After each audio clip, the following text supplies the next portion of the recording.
Mm-hmm. I bought my Audi S4 in November of last year. It had just over 20,000 miles. It was certified and pre-owned.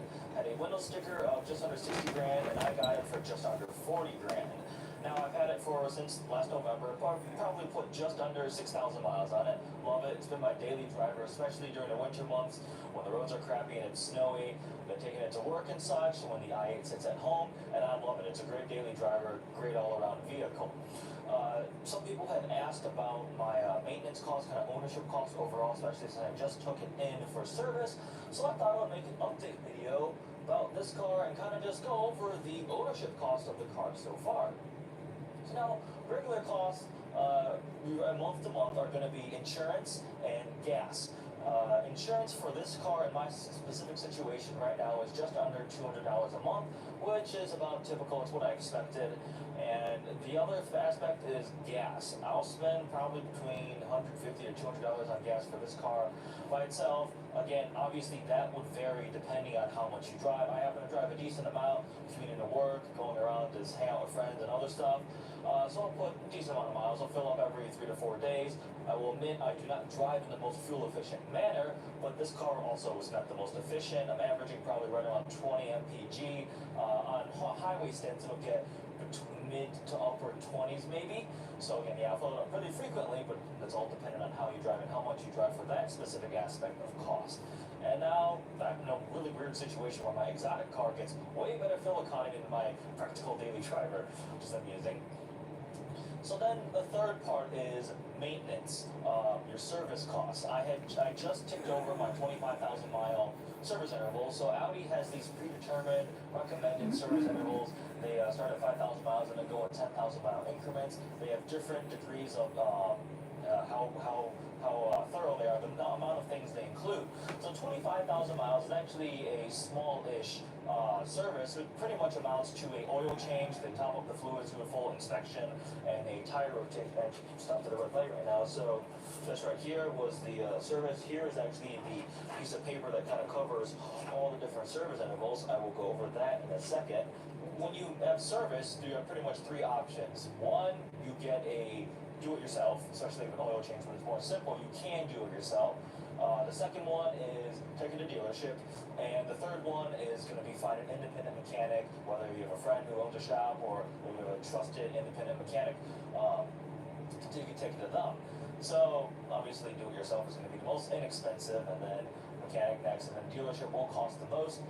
With my personal situation, I ended up electing to just take it to the dealership. A couple of reasons why I made that choice. One, maybe this one's not valid at all, but I have certified pre-owned extended warranty, and I just felt having the dealership do it, having all the paperwork there, the whole entire just line of process, would make it maybe easier to sell in the future, easier to document. It was just the most convenient thing.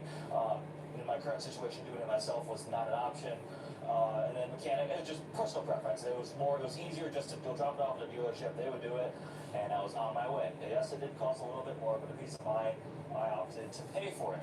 So the paying for it is where it gets a little bit weird. So you talk numbers. I mentioned that the 25 to 25,000 miles, a smaller service increment, and I ended up paying just under 200, 190 on Audi of Farmington Hills.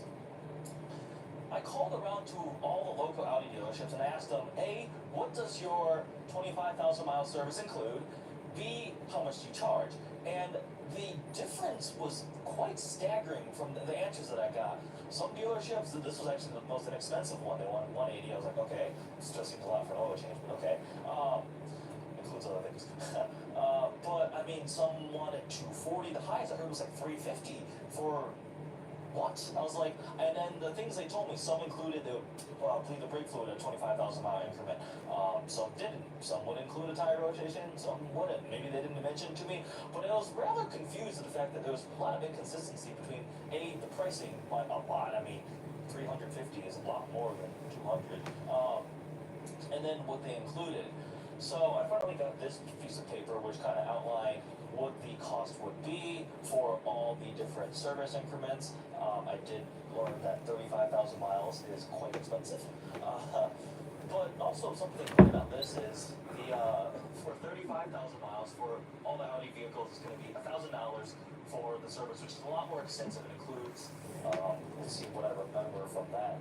But there's obviously oil change, top of fluids, they check the belts, they'll check your exhaust. It's a very thorough thing. Maybe we'll stop and read down some of the things. But it's $1,000. And the weird thing is it does call out that for the A8 and the R8, it's $10 cheaper, which is confusing to me. Why is it cheaper for those two vehicles by only $10? Regardless, those are the maintenance costs on a car like this. Yes, you'll get them a lot cheaper if you go third party or do it yourself if you can. But that's what it costs to go to a dealership. Now, in my opinion, you do want to pay it to do your service on time, because that will be a hell of a lot cheaper than if you neglect to do your service and something goes wrong, and then the bills get a lot bigger if something breaks because you aren't maintaining your vehicle properly. So again, yeah, that's the general ownership cost. You have A, paying for the car, B, gas, C, insurance, and then D, maintenance, and then another one, which would be modifications, which I'm pulling off right now, but obviously you can blow a lot of money doing that too. This is just keeping a car stocked in good running form, making sure your car is well taken care of. Overall, I still really love this S4. I mentioned it earlier. I mean, it's a perfect daily driver. I have had an interesting, I've gotten to drive two cars that I seriously considered before getting this car as just a daily driver. One of them was the Focus RS. I got to take that. I have driven it on the track before, but I took one home from work. And it was a lot of fun. It handled better, but it rode horrendously compared to this, and I'm happy with my decision of getting this over the Focus RS. The other car that I had to also drive was the Lincoln Continental. I sort of thought about leasing one of those. Again, I work at Ford, and it was definitely not as impressive as a daily driver, but it handled the driving dynamics were garbage compared to this. And overall, I still love this S4 a lot more. So kind of reaffirmed that yes, I did make the right choice, and for what I wanted, that the Audi S4 was the correct way to go. Thinking about making some videos. I actually been thinking about this for a while, just never ended up executing until now. But now the sun's in my face. But just a video kind of just casual, me sitting in the car talking, came up with a name which I may or may not apply to this. But I can discuss updates with my vehicle ownership, answering questions that you guys could have that I see in the comments. Some talking about certain topics. One that I thought about is the owning or purchasing a car versus leasing a car. How do you decide? What are the benefits, pros and cons of each? The sun is horrible. Let's see, I'm gonna pause. Alright, I'm gonna start talking again. So just a casual type of video where I can discuss questions or go over ownership things or just updates of my vehicles, answer questions you guys have, and talk about different topics. Like I had one idea was the difference or how to decide between purchasing or leasing a vehicle, pros and cons. I have a good friend a couple of good friends who work at a dealership, one's a finance manager, definitely would have some insights because a lot of people have asked me that question before. This is a more casual, low production. I'm not going to spend hours doing panning shots and chase shots and editing it with nice cinematics. So just kind of a discussion. That's the content, the ideas are the focus of it. Hopefully you guys would enjoy this type of video because they would be a little bit easier for me to make, especially between working a full-time job, trying to make videos and having some semblance of a social life. But hope you like this video regarding this car specifically, the ownership cost. Let me know if you have any questions. Either go on Instagram. I think I'll link my Instagram profile below, or send me an email, or just comment below in the comments. RS5, cool. I read all the comments and try to respond to as many as I can. But yeah, let me know if you have any questions. I'm just rambling at this point. So thank you for watching. Goodbye.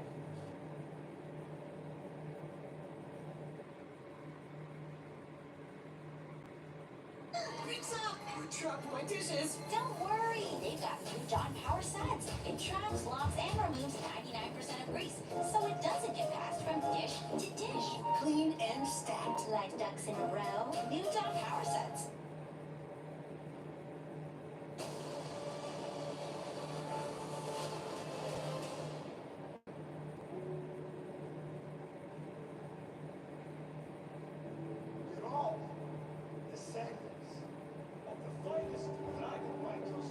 Everywhere, my kids never traveled.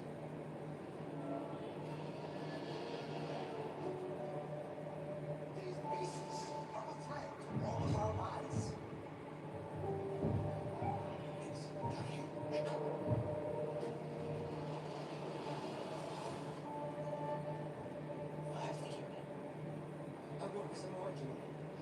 Hear that? I'm a Viking.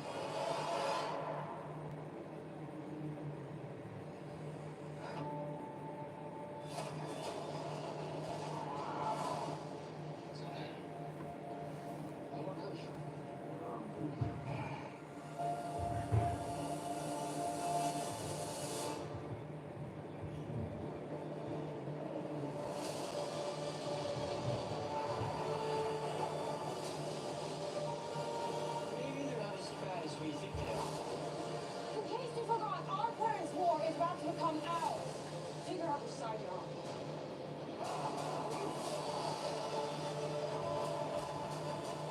We've killed hundreds of others. We've killed thousands of them! Through the smoke! Keep burning. You want me to see this? I'm not one that. Wow, we've lost everything. Your father, your tribe, your best friend. What are you gonna do about it? Probably something stupid. Well, we've already done that. Do something crazy. What's up, boss? Boss? Stick with me. Alright, bud, you ready? Come on!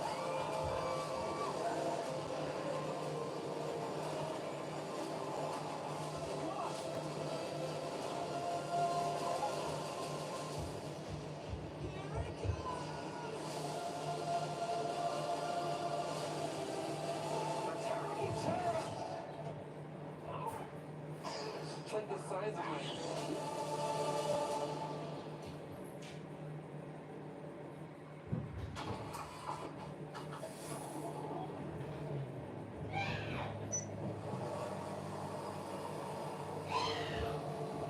We have owned the Z06 for 2 years now, which is a bit crazy to me. Time certainly does fly. So today we're pulling the car up. We need to get it washed because it's about time to park it away for the winter. And we will do a 2-year ownership update video talking about some of my thoughts about what it's been like to own the car, overall costs so far, what I love and dislike about owning a C8 Z06.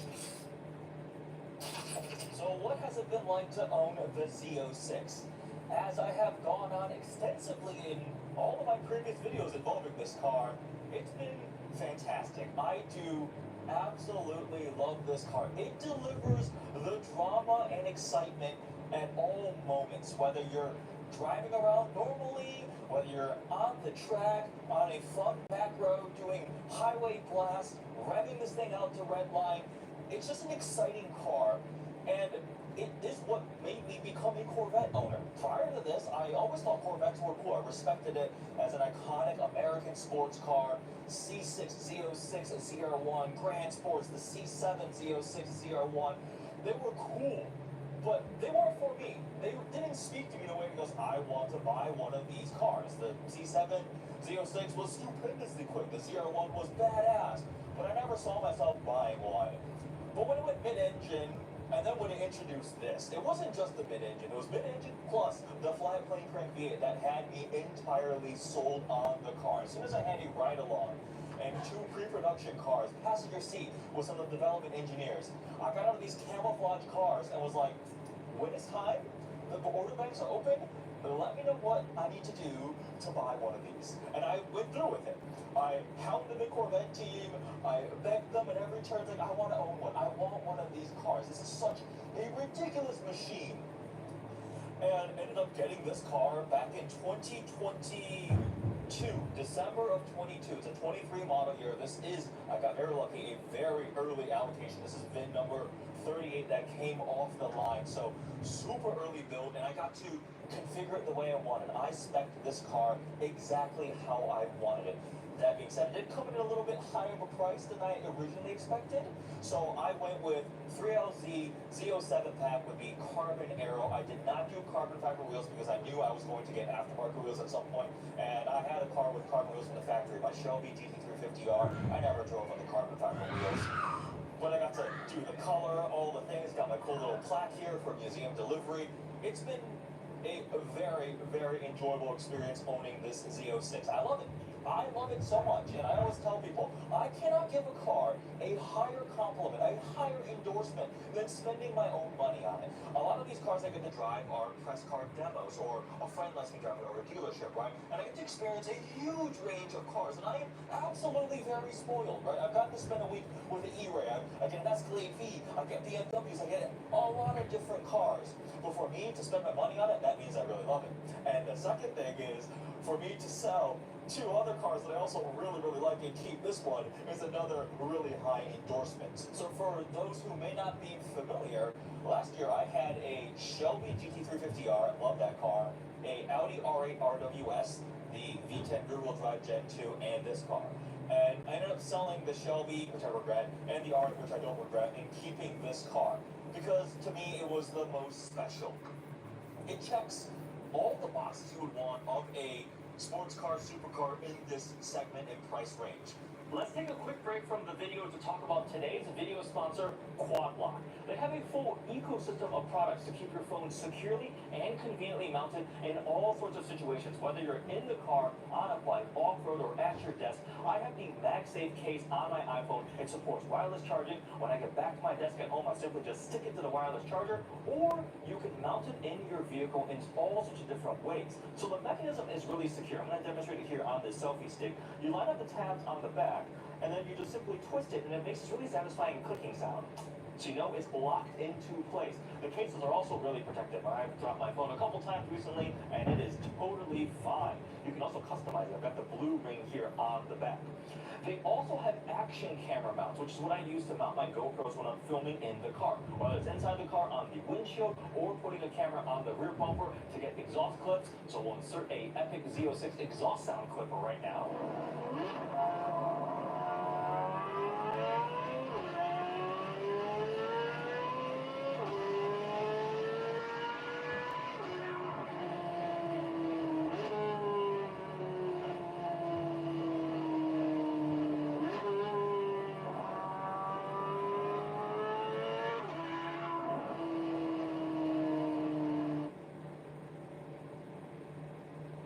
The new 2024 GMC Sierra HD. Get 5.9% APR for 84 months on Sierra heavy-duty Denali models. That's over $5,300 in average finance savings.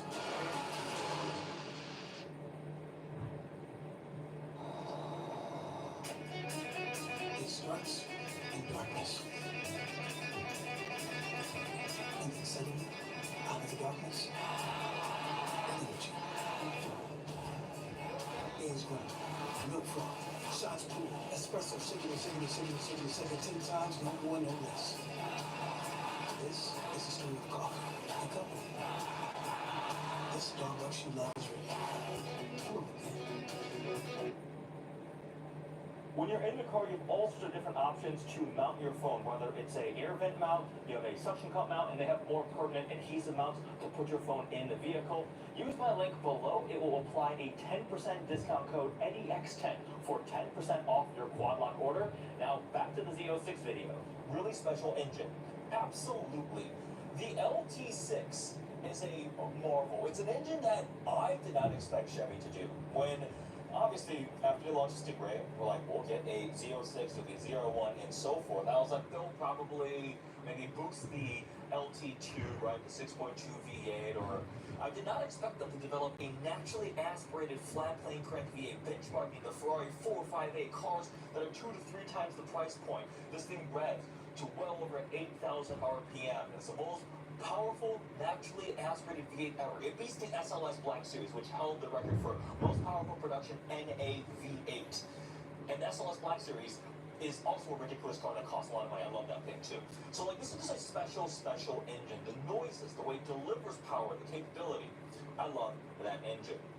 You still have the tech creature comforts. That's something else. I chose this over the R8 because I have heated, cooled seats. I've got digital rearview mirror, front lift, all these camera views. It's got so many features that the R8 just was missing. And okay, you may be like, well, it's an R8 V10. Why do you care about blind spot warning? When you live in the cars day to day, it is helpful. Mid-engine cars, those sports cars, they have huge blind spots. Like, you have to be very careful with them. Lamborghini Huracans are even worse. So some of these things that are just like a cherry on top for the Z06. The capability, I mean, this thing on track is just a beast. We'll talk about Spring Mountain in a bit, but like, I've gotten the track that's at Pit Race and Spring Mountain for the owner school. That's where it belongs and lives. Honestly, it's a little bit of shame to drive this car just on the road with limited curvy back roads we have out here. But on the track, it is a beast. Track testing showed it as fast or faster than cars. Again, double the price point. Porsche GT3s, McLarens, Lamborghinis, and so forth. So performance is absolutely undeniable. I love the looks, I love the sound. Everything about this car has just put a huge smile on my face. And you guys know that I've gone on at length talking about how amazing this car is and how much I love it. I think I've sold probably at least half a dozen people on this car. People have reached out to me because I bought a Z06 because of you, or had a friend who picked up one. It just does that for a sports car enthusiast. It's that special. It's just that amazing. So let's talk about some of the costs, right? So it's been 2 years now. How much does it cost me to own this car? Well, my MSRP was right just around $150,000, like 151, something like that. And at the time, I was able to get this for technically under MSRP. It was like $25 under MSRP. It was a joke between myself and my dealer friend when we were ordering it, because at that moment, Z06s were trading for minimum 50 grand. Over 100 to 150 was honestly the norm for these. So 100K over, call it a $250,000 car. And I was like, I don't think it's that much, right? At that point, you're running up into another echelon of car that has maybe a little more exotic appeal and prestige. But at 150K, I was like, yes, this is a phenomenal car. So I bought it for 151 at MSRP, which was great at the time. Now, pay sales tax, and that's, I think it was like 7% sales tax because Illinois. So you tack that on, so 160 something out the door to buy the Z06. Now we get to the other ownership costs that have accrued over my time with the car. For context, I've unfortunately only put 6,000 miles on the car. I wish I'd driven it more, but 6,000 miles, all I've managed in 2 years' time. Stuff that I would highly recommend. Paint protection film. I bought this car brand new, first time ordering a car of this magnitude new, and I usually do partial PPF, just the front end to protect against rot chips. This car is like brand new, it's got delivery miles up to the entire car. So a full car PPF, about $10,000. It depends where you go. You'll see some that are cheaper, some that might be more expensive. It depends on the shop, the material, and ultimately what level of quality you want to get. I went to New Layer Customs in Michigan. They do a fantastic job. I was so happy. They actually had to custom do the entire rear bumper because this car was so new. There was no template available from XML when this car was being PPF. So $10,000. Again, you don't have to spend that much, but talk about my ownership cost. I'm also going to round all the numbers to the nearest big number just to make it more easy because I can't remember like down the last penny. Or you don't need to know that anyways. I did put new wheels and tires on it almost immediately. The tires part, if you get Z07 pack, it comes on Michelin Cup 2R tires, which are a track tire. It's like essentially a track split. It doesn't do well in the real world from two factors. One, it wears very quickly because again, it's low tread wear and just it's supposed to be a sticky track tire. But two, and more importantly, when it gets cold or rainy, they're not great. They won't hydroplane at anything above probably like 55 miles an hour, and that's just not a scale thing, not a car thing. It's just the way the tire is. They look like they're almost bald from the factory because they're like track tires, right? Cup 2R tires are very, very aggressive. If it gets cold, they get too hard. This is to illustrate the point. The regular PS4S tires that the non-Z07 comes on have a tire pressure of, I believe, is it 30? They have you go 5 PSI higher on the Cup 2R, even though they're all the same size, the vehicle's the same weight, everything, simply to get a little bit more crowning of the tire, so you have a little bit better like water ejection. It's just things that illustrate how extreme the Cup 2R tires. So I went to Michelin PS4S tires immediately, and did get a set of aftermarket Boston wheels. These forged wheels are pretty expensive. I won't quote the wheel cost. The retail price is like $12,000, but you can obviously have a whole range of different kinds of wheels.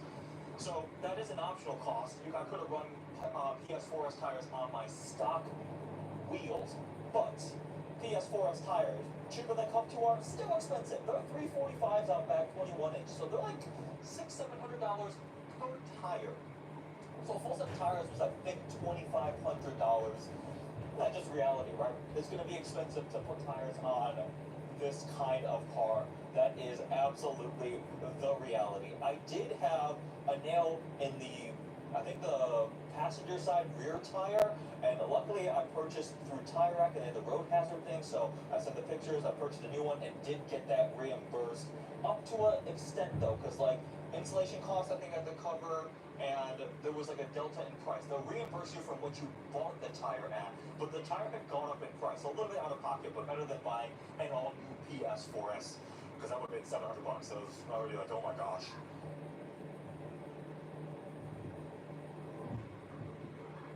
Power Mop has hundreds of strips to scrub away sticky messes, even from grout lines.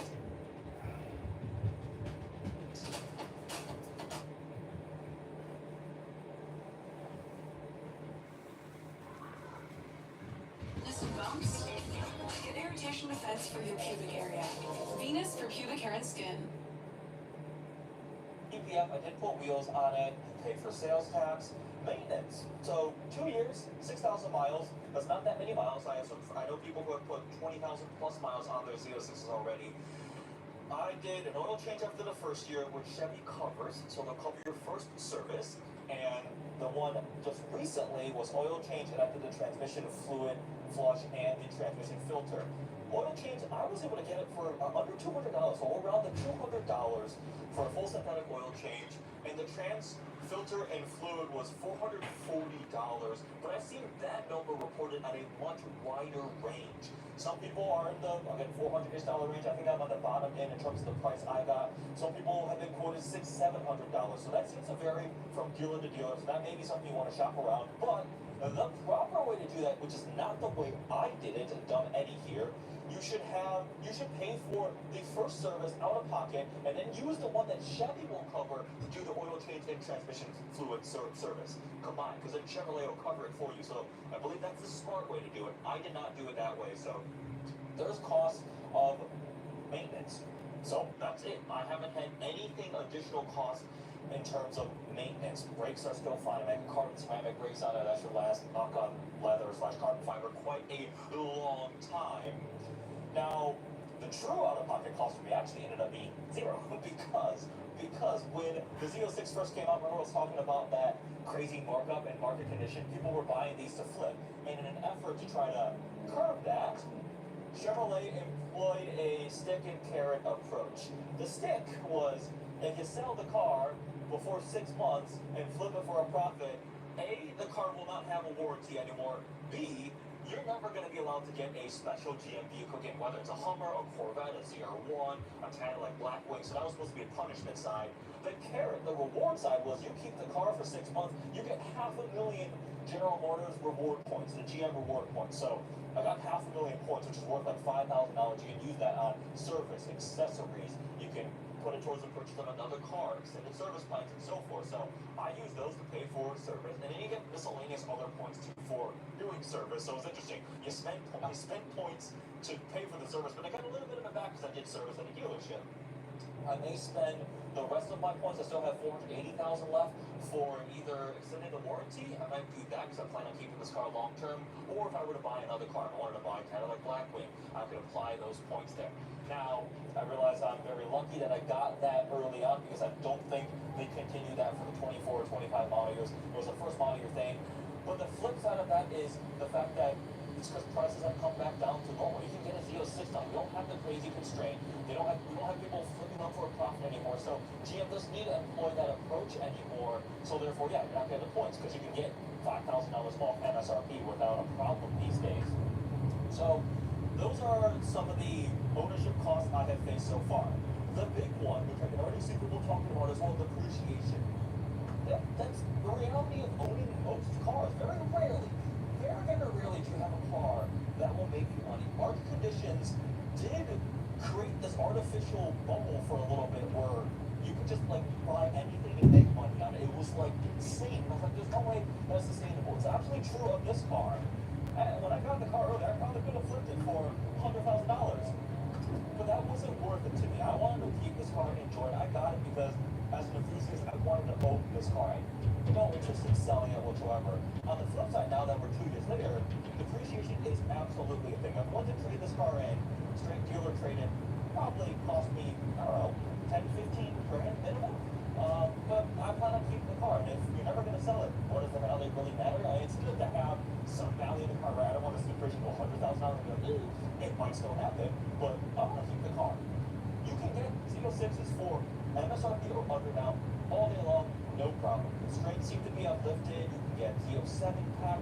There's vehicles sitting on dealer showroom floors. The dealership I went to LaFontaine, Plymouth, Chevrolet for service.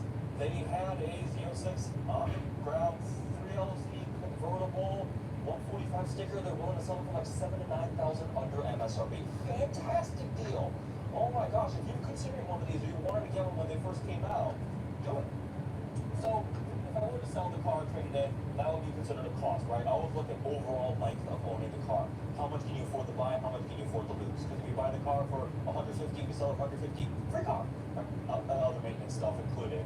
But if you buy for $150 and sell it for $100, then you're like, ouch, that hurts a lot more, right? That's why I would avoid buying high depreciating vehicles at all lengths.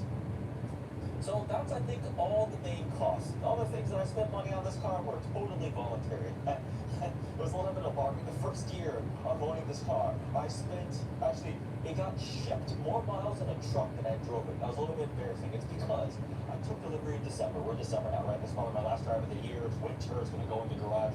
I'm not driving this in the snow. But I took delivery in December.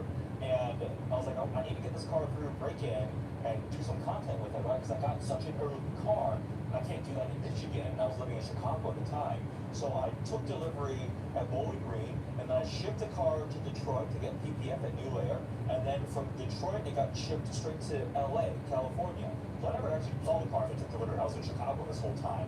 So I got shipped out there, and then I flew out to California, drove it for a little bit, drove it over to Scottsdale, got it through braking, and it spent its entire first winter in Scottsdale. And then it got shipped from Scottsdale back to Chicago once it warmed up in Chicago, and in Chicago shipped to Michigan.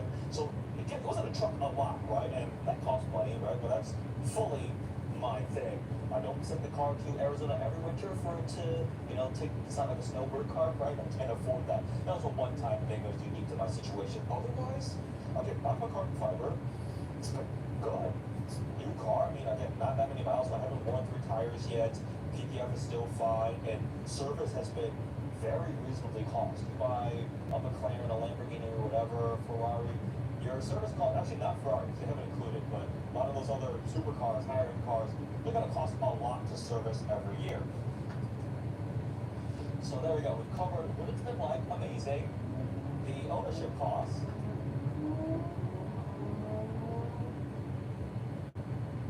GMC's Sierra. It's the truck. Get 0% APR 2024 Sierra 1500 models. That's over $5,600 in average finance savings. Plus, get $2,500 allowance on this Sierra when you trade in an eligible vehicle.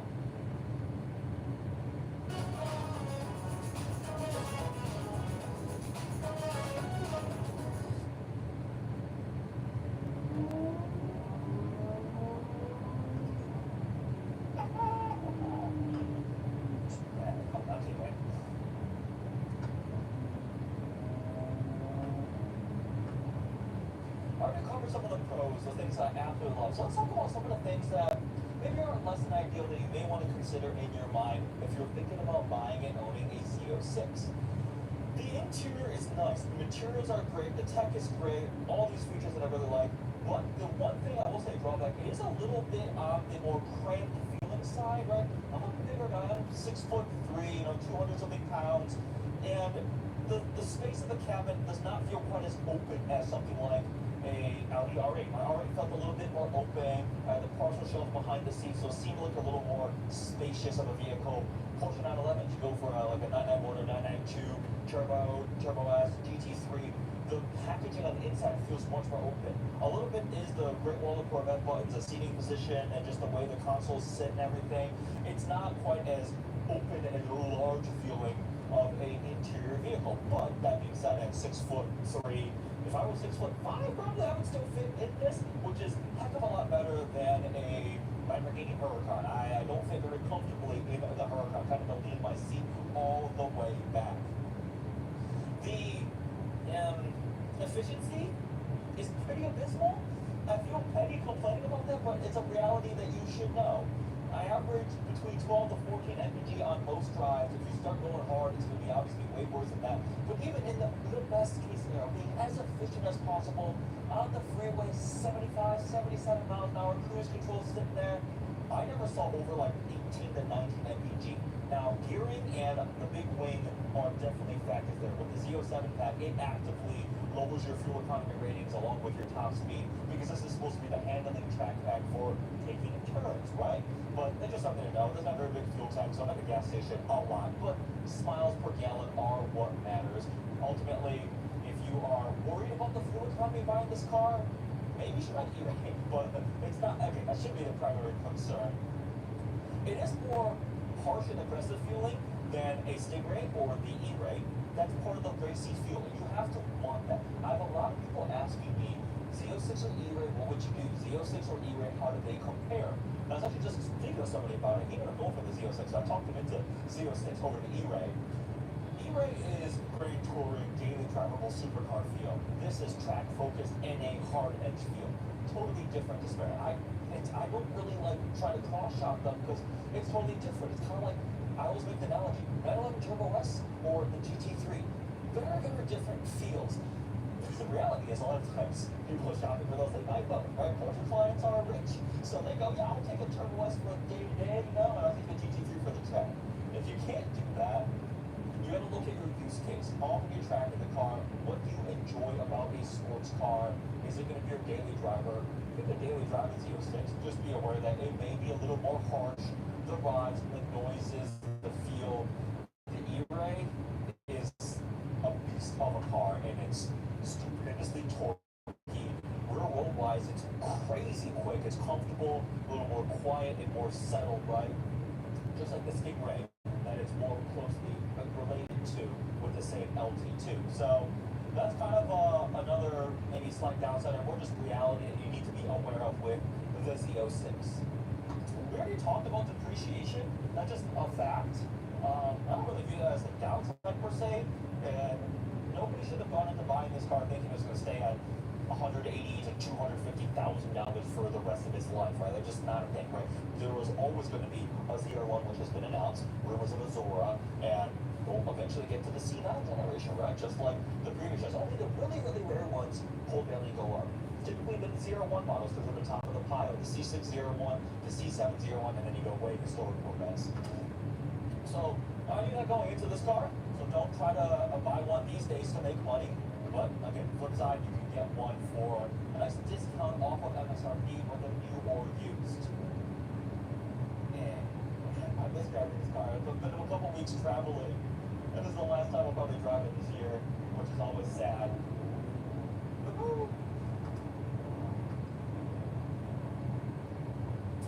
Some other considerations on what it has been like to own for 2 years. It still puts a huge smile on my face every day. And the friends who have bought one or driven one, they understand and they concur. It's the engine that makes it so special. And I think the Z06 will remain special in the lineup. It doesn't matter if market values reflect or not. It will still be a special experience because the ZR1 is insane, right? Like the power output, over 1,000 horsepower, 233 mile an hour top speed, twin turbo V8, flat plane crank. It's going to be crazy, but boosted. Sure, it has more power, but every time you boost a car, it doesn't have quite the same natural feel. A really good analogy would be looking at GT3 RS versus GT2 RS, Ferrari 458 versus Ferrari 488. You know, interesting to see what happens with Huracans and the new Lamborghini Temerario, which is a twin turbo V8 now. Right? So we're moving away from naturally aspirated. So ZR1, and if the Zora comes, hybridized ZR1, they're going to be boosted. So this will remain the only naturally aspirated flat plane crank, which makes it a bit special. There still is some set of enthusiasts that love vehicles like the GT3, the Ferrari 458. I remember a moment in time, it may still be true, I haven't checked recently, where 458 values were higher than 488 values, which typically is not the norm because people like the newest, greatest Ferrari. So that's some thoughts on the hierarchy of Corvette going forward.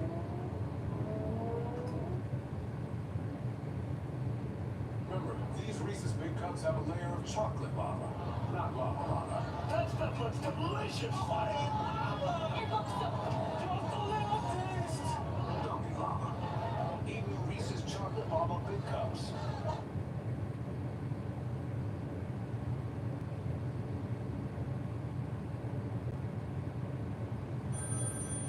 Dress code, slingbacks. Spring's trending styles, powered by comfort with a cult following. Solving fashion and fit for every woman with the largest selection of inclusive sizes and widths ever. Only at Naturalizer.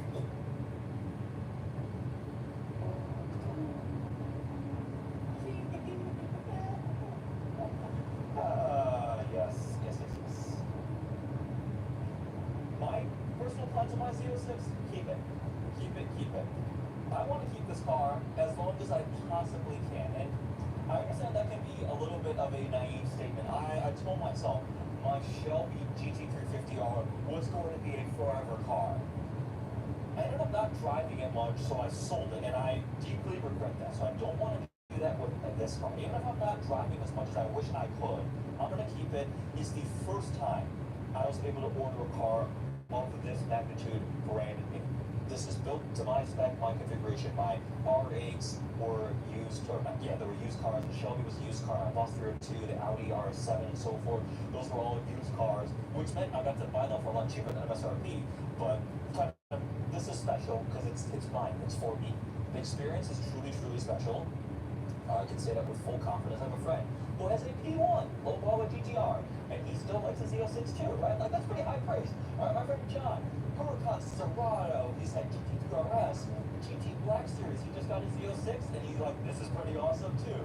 So, that's why I want to keep this car for as long as I can. 2 years, more and more going forward. Now, considerations with that. One, I think I will want to extend the warranty. It is still a high-strung, naturally aspirated kind of race-type engine. And just like the 5.2 flat plate crank, it's not going to be as solid, reliable, robust as a 6.2 probably, right? The 6.2's been around forever, and everything from the Stingray to the E-Ray to other platforms, the C7 and so forth, with the LT1. You get what I mean? So, I always wait for the vehicle to hit 100 degrees Fahrenheit oil before I even start moving it, right? Make sure it warms up, I treat it well, regular service and so forth. You don't beat on it mercilessly. So you take care of the car, it'll take care of you. Especially true of more higher end enthusiast cars like this. Otherwise, I just want to have this car in my garage. It makes me happy. It makes amazing noises. Mod-wise, I don't typically modify cars super extensively. Usually it's just like wheels, tires, maybe little aesthetic stuff. So this one's got the wheels on it, the Boston Forge wheels, which I still love the way they look. A little bit more aggressive offset. I don't want to lower the car. The road's stuck here, and I don't like messing with OEM suspension. And yeah, it may look better, absolutely. I will not deny it looks cooler, but for me, it's function over form to an extent. So I don't plan on lowering the car. I have an Aventuri intake on it. I did play around maybe doing exhaust. It sounds so good in race mode. It's already so loud, and the tone is perfect, I think. There's something like maybe a little bit more. Then I remember my R8 drive a little bit obnoxiously loud, like there was no way to be sneaky in that car. So I'm kind of still undetermined on that, but I do have the Aventuri intake, and that's pretty much it. Final goal, I just want to put more miles on it. I want to drive this car more. Hopefully my schedule allows for me to drive it more. I would love to do a road trip out west. I've thought about this for years, riding a bike, and going out west to all the national parks and taking it to California, hitting the canyons in Malibu, visiting friends again in Arizona. I think that would be a lot of fun. And just not worry about the miles. As long as I maintain it, drive it, who cares, right? Yeah. It's been 2 years of smiles. Not enough miles. That right. Otherwise, the Z06 has been phenomenal. I hope to keep it around for as long as I can. I hope you guys enjoyed this rather free-form video. Just upgrade. I've been wanting to do this for a while because I was like, I'm reaching 2 years of ownership. I should do an update talking about what it's been like. If you want a Z06, do it. The deals are there to be had, and I promise you, you will enjoy this car. It will put a massive smile on your face. Oh yeah. And I want to talk about some of the other cool perks. One of the biggest ones, this is only applicable when you buy it new, but you can do the Corvette Motor School at Spring Mountain, Longfellows. Wow, was that a lot of fun. You know, it's always nice to get to track somebody else's car. You don't have to pay for tires and brakes and so forth. Obviously, you need to be careful with the car. There's like waivers and insurance and deductibles and everything. But heading out to Spring Mountain, that facility is amazing. Outside of Las Vegas, the track complex is epic. The instructors are great. The format they have is awesome. You can explore and learn the limits of the car, get better as a driver, more seat time, and just see what the car can do. And my favorite part, obviously, was going to be the lead follow open track sessions where I get to go and go, get faster and faster in the car. It was just a blast. So if you buy a Corvette new, 1,000,000% make sure you sign up for that, because it gets heavily subsidized. I think it was like $1,000 you have to pay for it to go do it, right? Because the rest of it gets covered by General Motors. They also have it for Cadillac Black Wings. Like, it's such a cool program. So that probably is one of my favorite parts of getting the Z06 new. I also did museum delivery, which does make it feel special. Going on Bowling Green, it's really close to the factory. They bring it over there, get this cool little kind of ceremony where they have it in the main boulevard. You get a tour of the museum, and you get to take delivery of your new car there. You can do a special little plaque too. So museum delivery, I think, is a lot of fun. I would also highly recommend it, especially if it's like your first Corvette. 10 out of 10. I would do that again.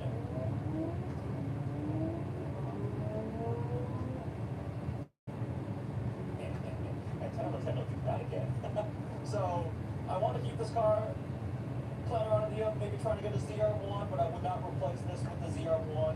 I vote for this over E-Ray, Z06 over E-Ray for my personal preference and usage. If you have questions about what it's been like, things that may not have covered, you want to specifically ask me about your situation of, should I get a Stingray, should I get an E-Ray, should I get a Z06, should I get a GT3, should I buy whatever, right? Feel free to message me, comment below, email, Instagram, whatever. Absolutely have loved this car. I could go on for another half hour talking about how amazing the Z06 is, but I think you guys have heard enough. So with that, we shall conclude this video. 2-year ownership of the Z06. It's about to get a wash now. I'm about to get to out of office garage, get this thing cleaned up, on the triple charger under the car cover, and fingers crossed I'm going to drive it more next year. Thanks for watching, guys. Check out some of the other Z06 and Corvette videos. Bye.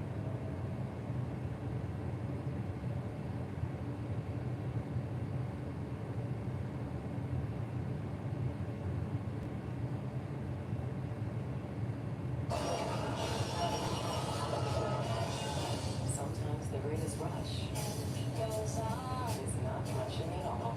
It goes on, the only Nissan Murano with ambient LED lighting.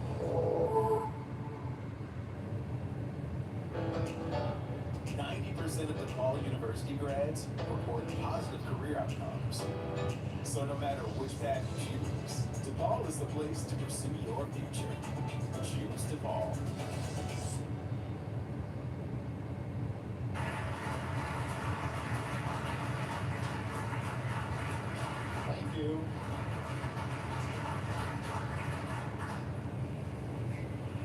This is the 27th birthday bash. I think it's the 23rd that I've been to. I've never got that before. That was very nice. Thank you. I appreciate it so much. Birthday bash has been part of the Corvette culture for so long as I can remember it, basically. This museum started.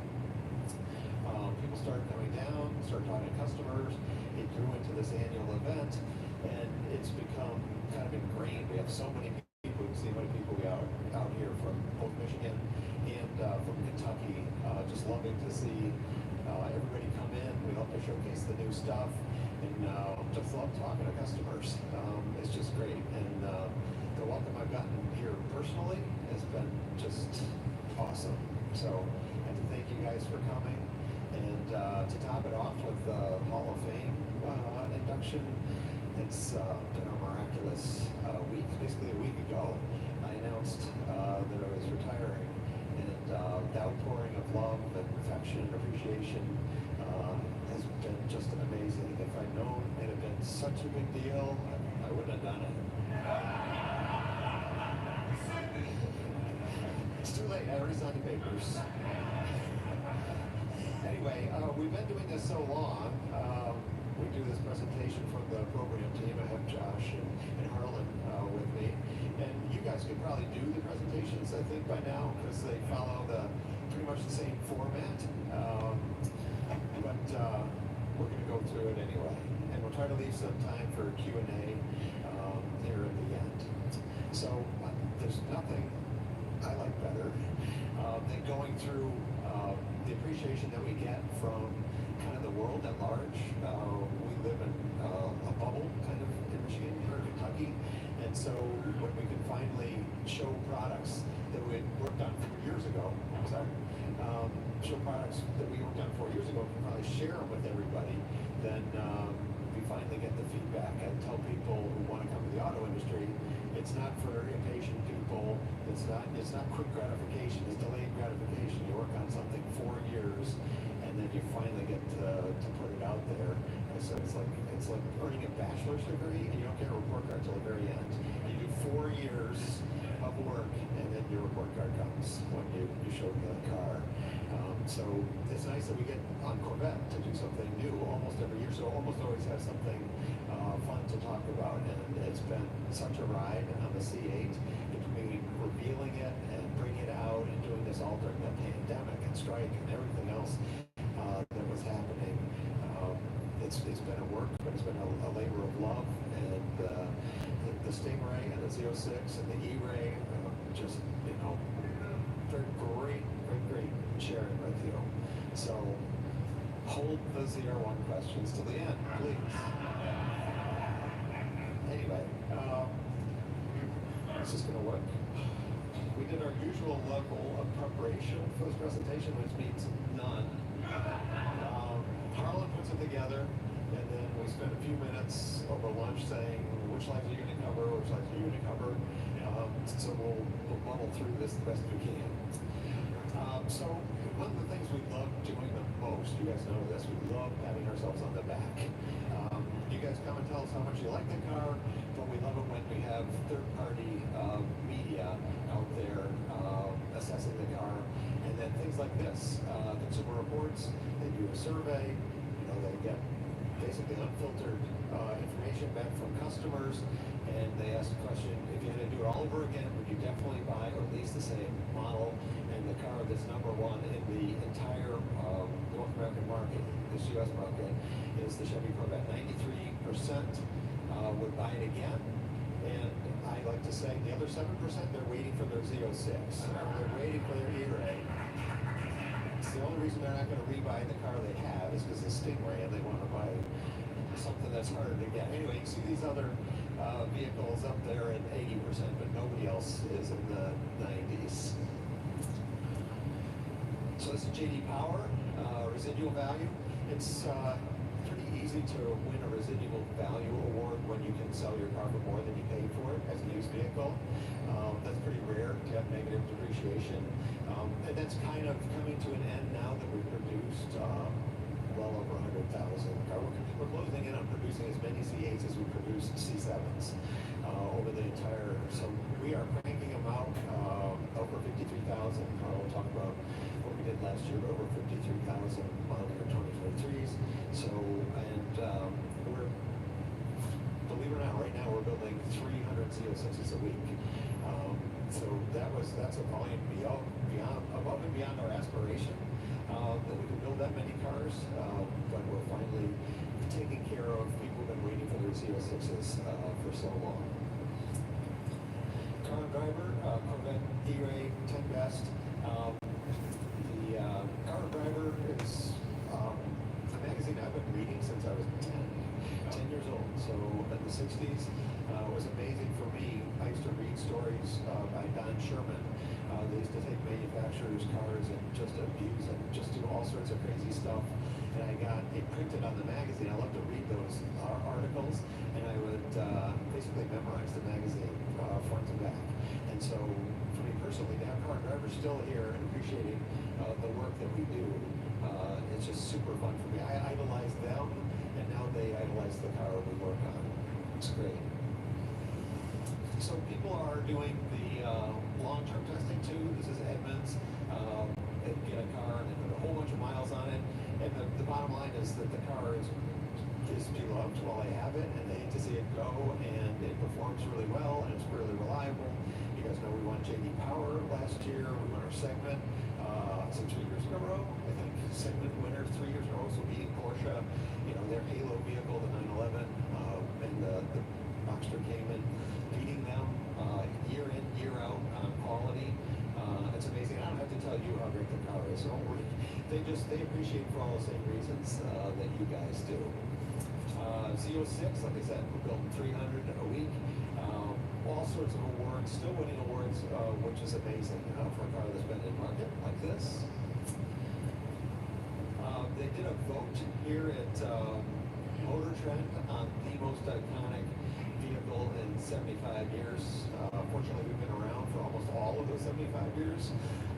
And so by fan vote, basically, Motor Trend Corvette Car of the Year 3 times, and Performance Vehicle of the Year 2023, and voted the most iconic car against, you know, a lot of these other. I thought for sure the Volkswagen Beetle was right.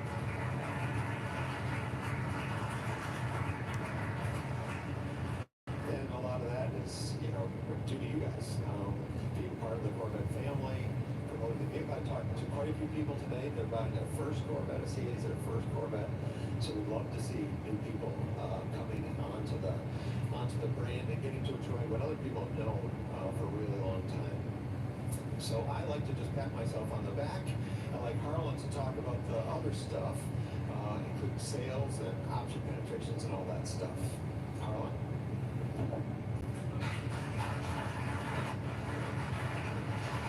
Yeah. This one.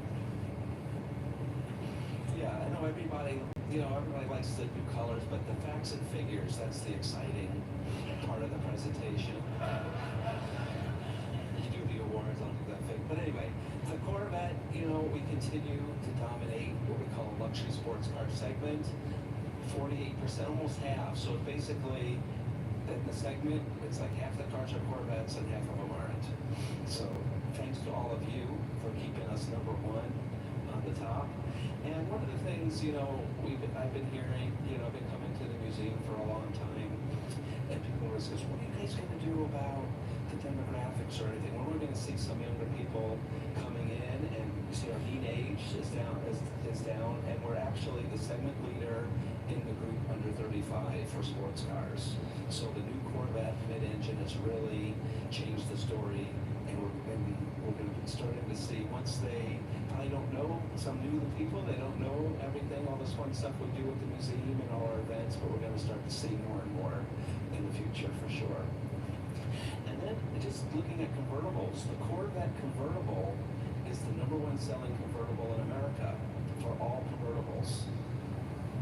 So we're selling close to half of the Corvettes are convertible, so that's the highest, you know, since the 1969, and it's the #1 convertible in America. And as mentioned that last year in 23 set a Bowling Green record of over 53,700 Corvettes. It's the highest model year ever produced at Bowling Green. And then I just show you what's going on for 24 so far. It's kind of fun to look at. You can kind of see, you know, Stingray, Z06, E-Ray is just getting started. Don't put on the forum, oh, nobody's buying the E-Ray. We just started. So we just started the E-Ray, and obviously that's going to go up as time goes on. And you're starting to see some things like on the Stingrays, the 2LT is the most popular. When you get to the Z06 and the E-Ray, of course, the 3LT. And there's different colors, like on the Stingray now, Arctic White's the most popular, Z06 Black is the most popular, and so far in the E-Ray, the Riptide Blue, which we've shown the car in a lot, the Nuka Blue is the most popular as well. And then the black and red interiors are the highest. And then we even have, I won't go into all this, but we even have by each model, we keep track of how all the options are doing.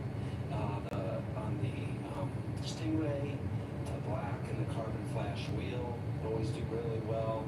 The new 20, especially the new 20 spoke black wheels, you know about. A lot of people Z51, it does well. Actually, the standard chassis though is the most popular.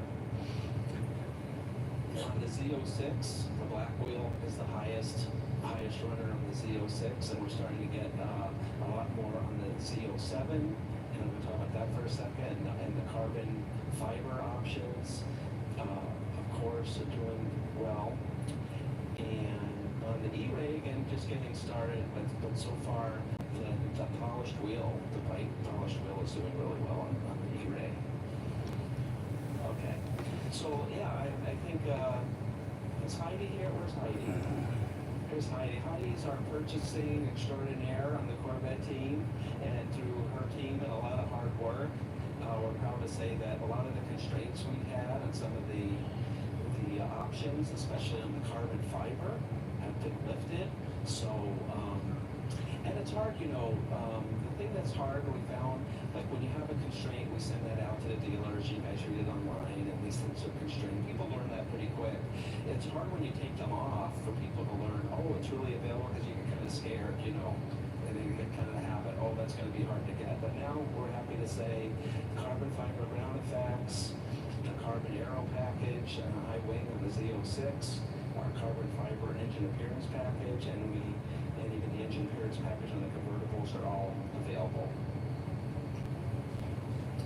And I want to talk a little about racing. How many people were at either the racing event last night or the racing demonstration presentations? A lot of you will be repetitive, but I just have to talk about some of the great things that happened with Corvette racing, especially last year. Last year was the 100th anniversary of Le Mans, and that's only going to happen once. And we had our GTE LM entry, and there were 5 Aston Martins, 7 Ferraris, 8 Porsches.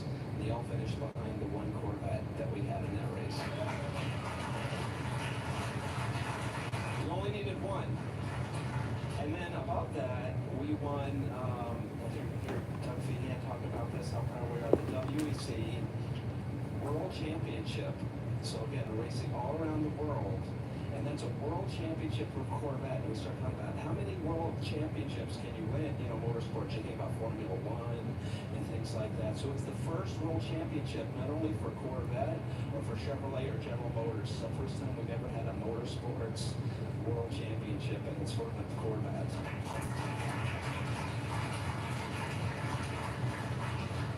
So a lot of people are worried, you know, now we're in the new era with the GT3R, Z06 GT3R racing. Oops, I went a little too far.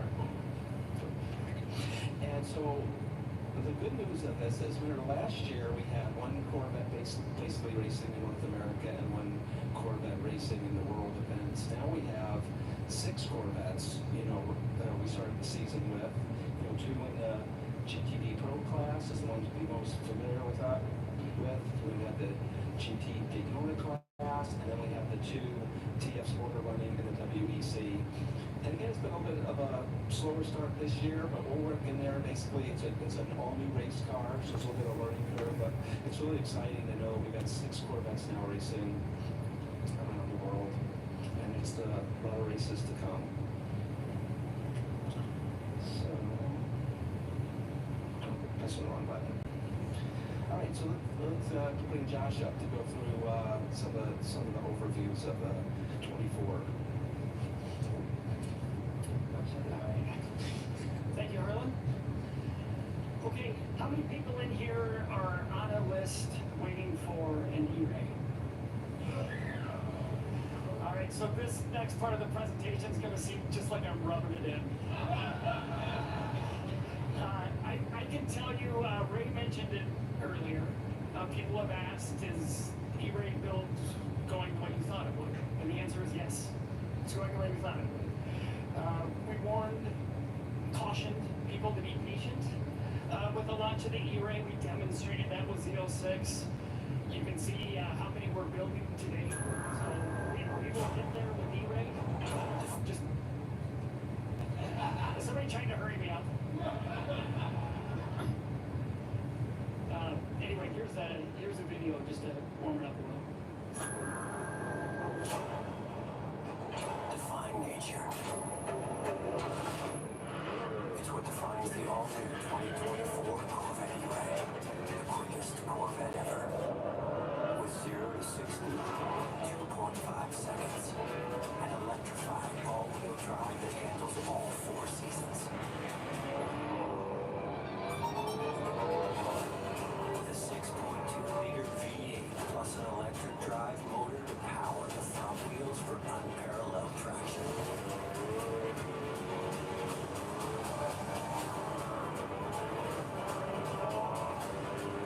A force on the track or off. Beauty finding strength in the extremes.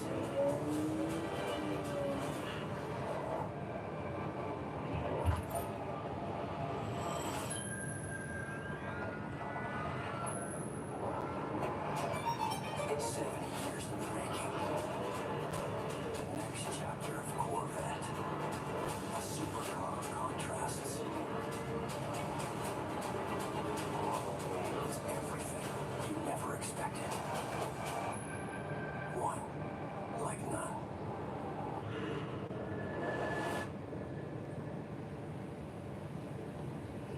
All right, I have a backstory about that video. So we stand up here and we talk about magazine reviews and accolades we get. That's how we advertise on Corvette. We don't get to do commercials. We've done a couple, but it's very rare that we get any kind of mainstream advertising. So we rely on magazines to do that for us. And when it comes time for reveal materials, we hire a production company, but most of the video production is on us. And so as an example of our budget, which we put into the car itself, where we have to cut costs, we do our own acting work. So the actor you saw in that video is not an actor at all. It's Ken Lampert. He's one of our chassis controls development engineers that did the driving, got out of the car. You might be thinking we shut down the streets to do that cityscape scene at the end. No, we went to Salt Lake City, which I know you're thinking is hoppin' nightlife. But at 3 o'clock in the morning on a Sunday, you can get in there, you don't have to close anything down, and Ken can do the acting for us. So that's how we shot that video. Layout of the architecture, you should know by now that this is the only performance hybrid with this kind of decoupled integration. Cody talked about it this morning, where we've neatly and intentionally packaged a very small yet powerful battery in the central tunnel where the drive shaft and exhaust system used to be in a front engine car. Well designed around this battery to recover energy and redeploy it to enhance the performance of the E-Ray. Does anybody know where the charge port is on an E-Ray where you plug it in? All right, finally getting there. Tell everybody you know, you don't have to plug it in. We manage all that for you, and for a combined 655 horsepower, with all that traction, you get that blistering 0 to 60 in 2.5 seconds. And we've been asked mostly by media, but by others, why do an E-Ray, and where does it fit? It is the ultimate grand touring car. We say it can do everything well. And these are some of the competitors that the E-Ray slots into as a performance hybrid. It's the only variant, though, that comes with a V8. We knew you didn't want us to make it a V6, so we could put a motor behind the engine. And it's the only one with all-wheel drive. Yep.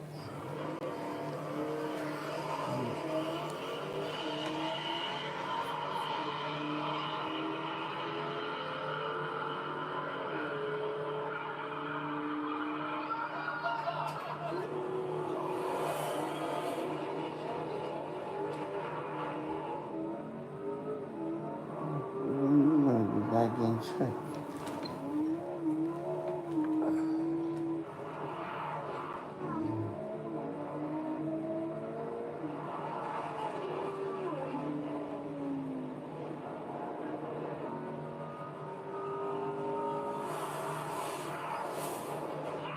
Did you miss me?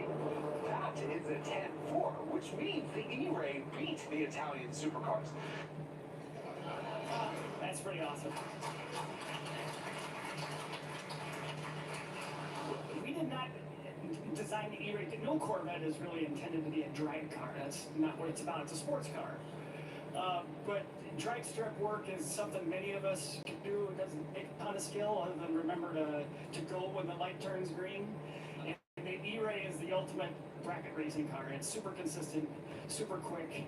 We did very, very grueling development trips at the drag strip. I know you guys feel sorry for us to have to go to the drag strip.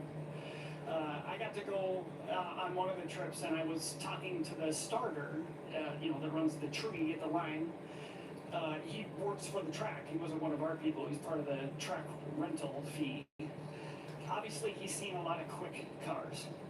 So we were standing at the line and watching a few passes, and he came up to me and asked, "Are you guys really going to sell this car? You're not going to do? This isn't for anyone to buy, right? No, yeah, we're really going to sell this car." So somebody like that, seeing so many launches, talks about how amazing it is to get this much power and torque to all four wheels and how that results. And part of that transmission of torque to the ground is through our partners at Michelin.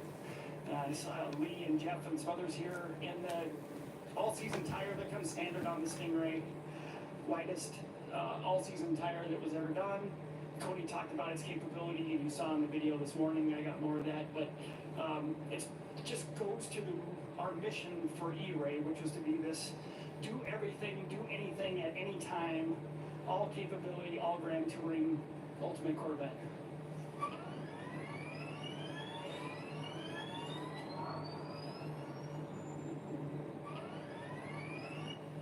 So for those patiently waiting for your E-Ray, that's what it'll be like when you exit stealth mode.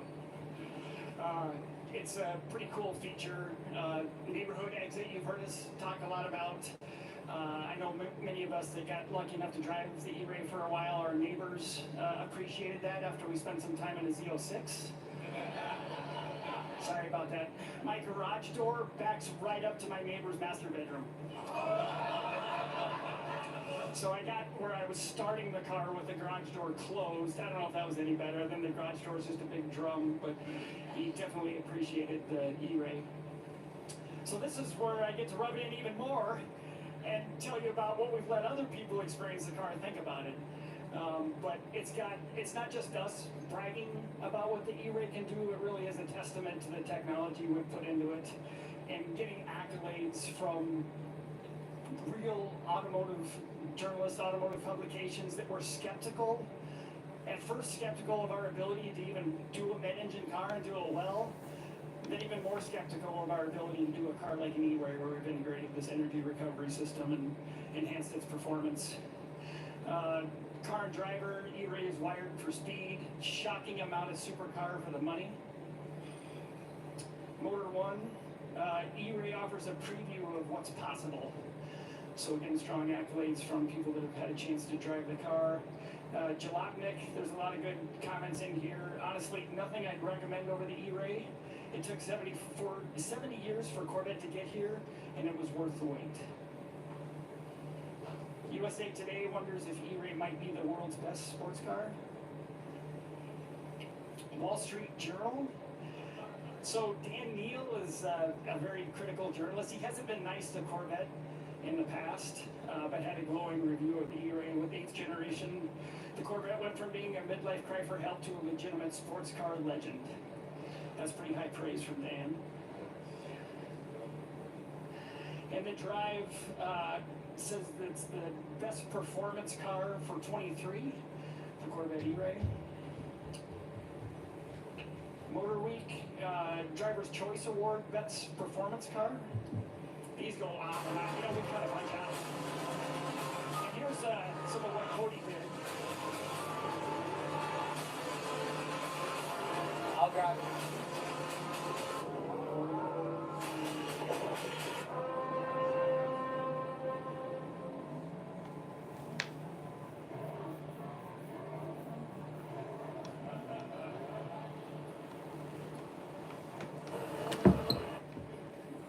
Sideways drift. Who saw Cody's presentation this morning? We were talking that next year Cody's going to do the whole run of show. He's a lot more interesting and exciting to listen to than us, and he's great at not just driving and developing cars like the E-Ray, but presenting his thoughts and experiences with it. I do want to say, as good of a driver Cody is, he's really good. Actually, he got the short straw to help train me in some limit handling maneuvers, and I had to let him out of the car a few times.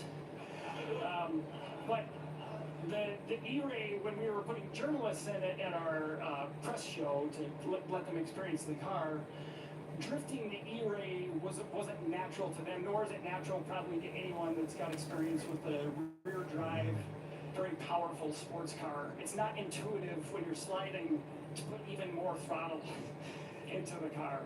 But when you learn to trust it, it is very easy to drift. And when we were out on our proving grounds at Black Lake, they coached me through how to do it, and I jumped in the car and thought, there's nearly a square mile of asphalt here. What could go wrong? So I just put it to the floor and cranked the wheel, and immediately was sliding into a drift. So it's pretty cool what the car can do when you learn to drive it and trust it. In fact, we're a little bit worried after all this work that it can teach some really, really bad driving behaviors.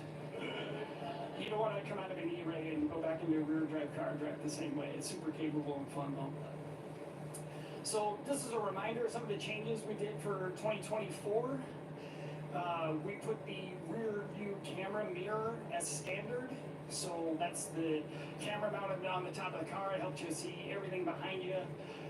The rear view mirror is a projector, and that's now standard on top of the car. And for anyone that isn't quite used to looking at a mirror that way, and some people have a hard time adjusting their focal length, you can switch it back and forth. We have a cinching hood latch, much like the trunk. I've seen a couple of lukewarm reviews of the cinching hood. Like people are not sure how to use it. And I will tell you that everyone will soon adapt to how it's used, but the trick most of us use, and the reason we did it, is because people hate to touch their paint. Last thing you want to do after you polish your car is put your grubby fingerprints on it when you're closing the hood. And so you can grab the striker on the bottom of the hood with your finger and just give it a little flick, and it'll go and latch into the latch, and then the latch will pull it down. So that was new for 2024. Then we introduced Google Automotive Services as our infotainment. So now we're relying on Google to do all the map database, navigation system network. It comes with Google Assistant. I will say that's a nice feature as far as voice recognition. Everybody in this room, I'm sure, has been frustrated having to provide voice instruction multiple times. And I will tell you that voice recognition doesn't recognize cussing. It doesn't help. But Google Automotive Services, the Google Assistant, is pretty good for that. And then finally, we had a carbon fiber wheel with a red stripe that we introduced on the E-Ray. And Harlan gets, after his charts and figures, gets the exciting part to talk about what's new for 25.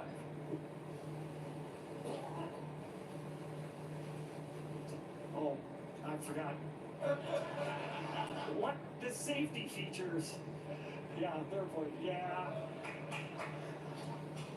You could, Ted's told you we rehearsed this. Yeah. Also new for 24, active safety features. I actually talked to a few people that are very appreciative of these features. Honestly, we were late adopters and a little nervous that customers wouldn't appreciate nannies telling them, coaching them how to drive. In fact, we've made it so they can be shut off for those that don't want that interference. But I've talked to way more people that appreciate it than don't. And most people turn them on and leave them on because they are a great safety feature. We have the ZZ3 convertible engine appearance package. So the see-through panel underneath the tonneau now allows you to see the engine. And if you haven't seen the bright red Z06 out there, has the panel and the engine proudly on display. And then we introduced a new wheel for the Stingray. Nice split 5-spoke wheel. And some new stripes. Again, we have a wide array of stripes and colors. I often talk to people that will show me their list of options and ask me if that's the only Corvette built that way. And of course, I don't have a Rolodex database of how we built every Corvette, but it's pretty safe to say after a few bold choices, yes, that's the only Corvette that is built that way. Okay, now we're talking about what's new for 25. Thanks, Josh. So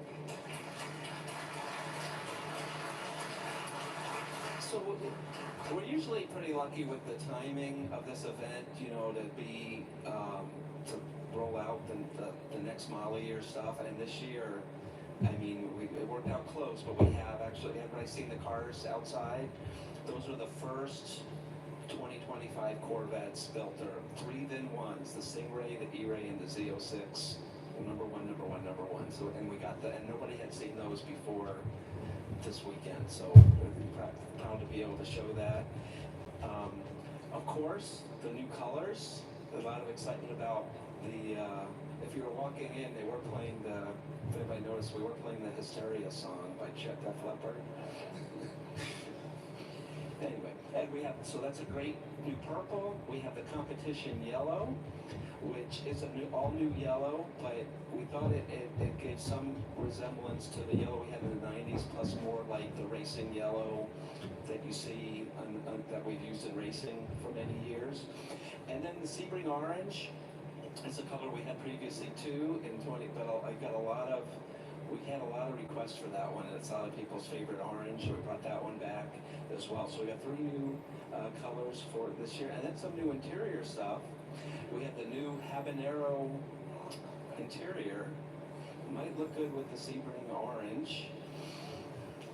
And we also are going to bring, you know, we have the red stitch, yellow stitch. We're going to add a blue stitch option package for black interiors also. And then another little upgrade we're doing, and this will really apply to the 1LT, 2LT cars, is we're upgrading to the leather steering wheel cover in the center, which is just a nicer material. It looks a lot nicer. It'll be a nice upgrade for all the Corvettes. And then if you saw the Stingray outside, it has our new Z51 spoiler. Of course, that is a lot better to see the car outside than these pictures, because it's the real one. And I think it's a really nice upgrade for people who get the Z51 package. And then we have some new wheels. So the car we have outside has the STX, the mask and polish, you know, the carbon flash polished wheels. So I heard some varied reactions on that one, but just so you know, that wheel will be available in 4 different finishes. We'll have a gloss black, we'll have a fully polished, and we'll have a silver paint pearl nickel also. So it really is a wheel. Some people are saying that you have to see 3D versus photos. It really has a lot of depth to it. And so there is more to come. We'll have Taj, his definition of more to come. So he'll go. I'll let you finish this off. Thanks, Harlan. Thanks, Josh. Some people might be a little worried that my retirement will send Corvette into a tailspin and it'll be canceled within a year or 2. That's not what's going to happen. You can see from Josh and Harlan, they're staying behind the team that we have behind, the team in Bowling Green, and everybody up in Michigan. And we still have incredible support from General Motors leadership to keep building on this car, keep building it as a global brand. You know, we're selling this car all around the world. You'll see them in Australia now. The right-hand drive has kicked sales way up in the UK. And so we're very, very happy with where it's been globally. And so it's in fantastic hands, and you don't have to worry. So Josh, awesome job. Harlan, awesome job.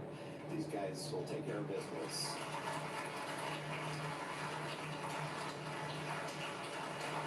I wanted to make a couple comments on the E-Ray. Josh did a great job going through it. Most of us drove E-Rays all winter. We typically drive the cars no matter what it is. We're driving them all winter.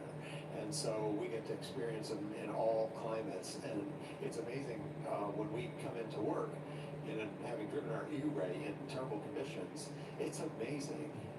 It's the same Corvette. It feels the same. So you don't have to change your driving style. Corvettes historically have kind of I don't want to say fallen apart, but degraded. The winter driving experience isn't the best. Most people put them away, but the E-Ray is the first car that you actually don't have to change your driving style. You can drive it in wet, cold conditions, and you just drive it like you stole it all the time. And so it's a new kind of Corvette for sure. And when we introduced it, a lot of people had questions. One of the main questions was, well, what about the battery? Is the battery going to last forever? How would I have to replace it like I have to replace the lead acid 12-volt battery? The answer is no. We've done a lot of testing. In fact, we just finished a 100,000-mile test on E-Ray. So all around the country, drove an E-Ray. 100,000 miles, a bunch of us drove it again as our daily driver, and the car doesn't seem like it's got 100,000. It seems like a new car. And so in terms of battery performance, we're going to take it apart and actually measure the battery, but it seems like new, and you can tell that it's like a new performance by the way it drives, by the stealth mode range, so you can tell it's got a lot of energy still in it. So here we drove it 100,000 miles, and the battery is behaving like new. So that was one of the questions people had. There's an 8-year warranty on it, and it's after 8 years, we're quite convinced you won't even notice a difference. So it's going to be a life of the car battery. We're very happy with that. So those of you who already have an E-Ray on order, wait for it. We're building them as fast as we can in the plant. All Corvettes have a lot of boutique components. It's a low volume and auto industry standards kind of car, and so a lot of our suppliers are kind of, you would think of them as, they're big businesses, but they're mom and pop shops in the auto world. And so a lot of those bespoke components, people take a while to get up the learning curve and up the manufacturing curve to be able to produce at volume. And so we're at the beginning for E-Ray, and something we work on every day, trying to get more. I think we'll be faster to accelerate than the Z06 was, where we're making 300 cars a week now. And so we'll get those cars out to you, and it'll be worth the wait, I promise. Okay, the last thing we wanted to touch on, I said no questions about the ZR1, but we did admit that we're doing one. How many people saw the teaser? We sent a teaser out, so most of you will play the teaser again. And I just want to remind you, it's not a tease that the car is coming this summer. We're revealing the reveal. You know, that's what we do. We try to make the most of this. So we're saying that we're going to reveal it. So we'll disclose information about the car, its capabilities, and so forth this summer. So it'll be a while. So don't cancel your E-Ray order or your Z06 order. You'll want to drive those cars while you're waiting for this one. Okay. Push the button. We are professionals up here.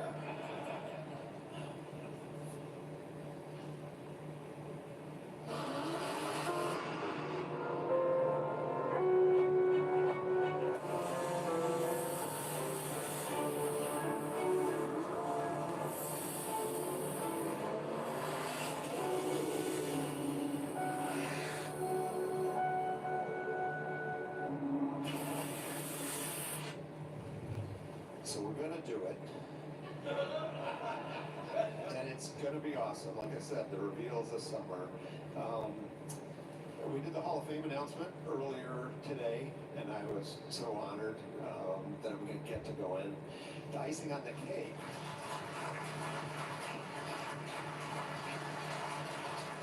The icing on the cake is the rest of the class. I've known Richard Prince for a long time. He's a fixture at races. He's such a solid guy.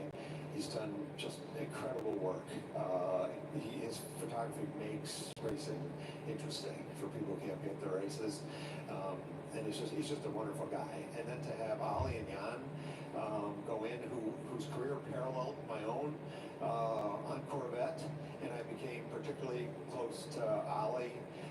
He and I did a number of reveals together. He was a runner. We used to run together, so we kind of became friends.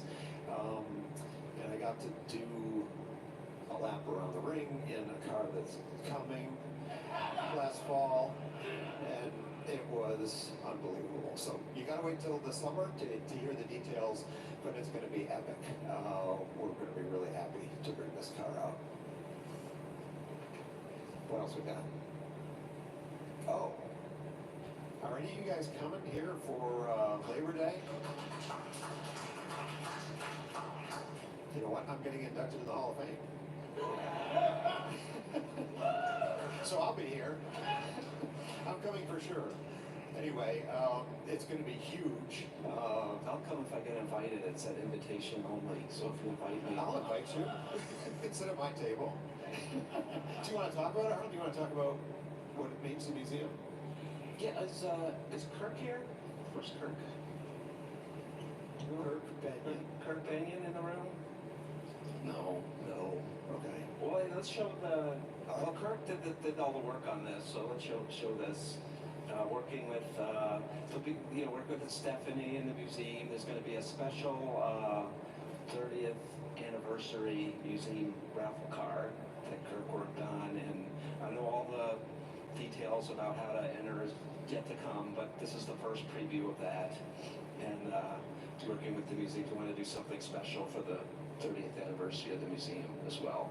So you know, now that you're not a GM employee, you could actually enter to win. Thanks for putting me on the spot. If you'll buy me a ticket. We'll all chip in and get you a ticket. So, that's our presentation. Sorry, Kirk wasn't here to talk more about the car. This isn't a great picture of it. It'll be a beautiful machine that'll go for auction here. So, looking forward to that. So, I think we have time for a few questions. Do we, Mariah? We do. Okay. Before we get into the questions, I have been asked to make a special announcement that if you have not purchased a raffle ticket for today's 2024 Build Your Own Corvette Stingray, that you need to make that purchase now. And that could be done either at the admissions counter or the Corvette store. Tickets are $250 each, and we're going to be pulling that raffle ticket in 25 minutes. Actually, Taj is going to be pulling that raffle ticket. So be nice to me with these questions or I'll pull your ticket. All right, right here. Thank you, Taj. Congratulations. The question I have has to do with wheels on the E-Ray.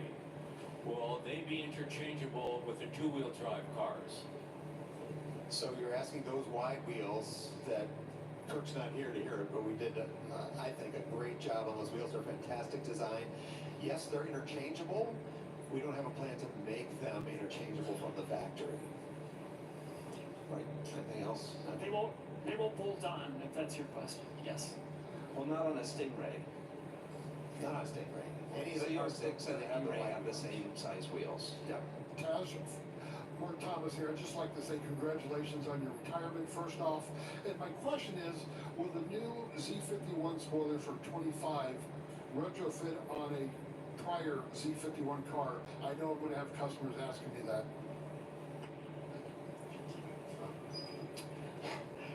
It will. Of course, if you go through the effort, you can do any retrofit you want to do, depending how much time you want to spend on it. But yes, if you want to go through that effort, you have to take the fascia off the car and go through the holes are enough the same that you can make it work. So if you've gone through the effort of taking the fascia off the car, you can put the spoiler on. Yeah. Dovetail off that question, are they all going to be available in body color, like the one that's shown out here? Obviously, you can get a red high wing now. Will that wing be available in rapid blue, hypersonic gray? Yes. Yeah, it comes in all the colors, or you can opt for the carbon flash, just like the current spoiler. Same options. E-Ray question. In stealth mode, does the front lift and convertible top still operate as they do with the engine running? Yes, it runs just like the engine is running. Cool. Even in shuttle mode. Congratulations, Ted. Thank you very much. A little bit of engineering rather than customization nerdery. In the modern day, we're seeing more and more come out of lithium shortages and battery life concerns. Which group and how did you decide to go with them designed and manufactures the E-Ray battery? You're asking which group inside General Motors? Which group? Do you use a supplier? Is it manufactured internally? How did you go about the design of that component? Okay, we buy the pouches from LG, I think. We manufacture all of the E-Ray components, the battery, the motor, in Brownstown, Michigan. So it's less than an hour drive from the GM Tech Center where everything is designed. I tell the story that when we first started conceiving this car, On Corvette, we didn't have a lot of battery expertise. So we actually went to the Bolt and Volt engineers and we said, this is what we want to do. Here's how big the battery has to be. And they're like, well, how much range do you want? We're like, range. We don't care about range. We want performance. And so it took a while for their eyes to light up that they could take the same stuff they've been working on, super efficient cars, we're worrying about maximizing range, energy density, and we flipped that equation on its head. We wanted power density. We wanted to get power in and out as fast as possible. So it's a similar engineering challenge, but applying all the physics in a different way. So for them, it was like they weren't working on a Volt or a Bolt, they're working on a Corvette, a super high performance Corvette. So for them, it's like, oh my God, it's a highlight of my career. I get to work on this stuff. And so they were all in. And we developed this boutique hardware, as I was describing, completely custom to our specifications and completely built internally. This is not like we take a motor off the shelf that's for something else and we jam it into this. No, every aspect of that motor is designed by us and it's for us and it's all built by us, like everything, even the windings in the motor. If you take apart an electric motor, you see there's tons of little components in there. Every single one of those components has been optimized for maximum power, maximum efficiency, miniaturization, and low mass. We didn't want to ruin what we had with the mid-engine car and the weight distribution. So everything was about low polar inertia. Don't wreck the weight distribution of the car. Let's just get that extra horsepower as much as we can use on the front axle.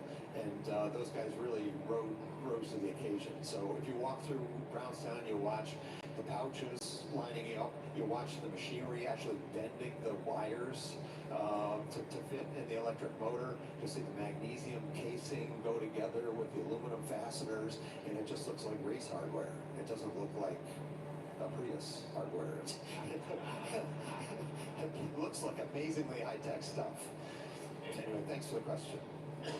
And the cells are pouch style, to get back into a little more detail of your question, and while that's relatively old technology, especially for a range battery, it goes back to what Ted just talked about. They are super good. In fact, still among the best for power flow. And since this car was all about that, that's why we chose that pouch style form factor battery. Yeah, the other thing is getting heat in and out. When you have power flowing in and out, you have to reject the heat, right? There's a bunch of heat. So surface area ratio to volume of the chemicals that are in the cell makes a big difference. So now we're way out in the weeds, but that's one of the reasons that pouch cells is good for this type of application. Okay, back to the customization questions. Has there been any thought in offering a factory option for PPF prior to delivery for paint protection film? Yeah, we looked at that in the last generation pretty strongly, to the point where it was announced that we were doing it and we were going to do it at the factory. But we tried a few trials and it didn't really come out as good as we hoped. So it's something we could look at again, I think. But as right now, we don't have that. But that is, to your point, it's getting very, very popular. It's a very specialized technique to do it, and then the warranty is problematic. You know, if we do it, do we have to cover the warranty? Like, if that gets damaged, are we responsible? So it's kind of better left to the people who are truly experts in the field. Since we're getting a new yellow and orange, are there any of the present 24 colors going to go away at the end of the year? Any other ones? Yes, some of the colors will go away. We can take a vote. We can take a vote on which ones you want to get rid of. With the BDR, have you looked at possibly integrating a rear camera with a split screen? There's been some talk about that in various forums. So. Yes, that's a great question, and I'm glad you asked that, because we can use that as ammo, because that is something from the beginning we've been talking about. It'd be nice to have more camera inputs and things like that. So yes, we will ask that, but it's when we go back and people are like, "Why would you want this?" Well, customers are asking for it. We've been wanting for a long time to bring your own camera also and have that, you know, if you want to have your passengers' reaction or they're throwing up when you're driving on the track or something, if you want to capture that for posterity, you know, we'd love to have you be able to do more customization around that video operation.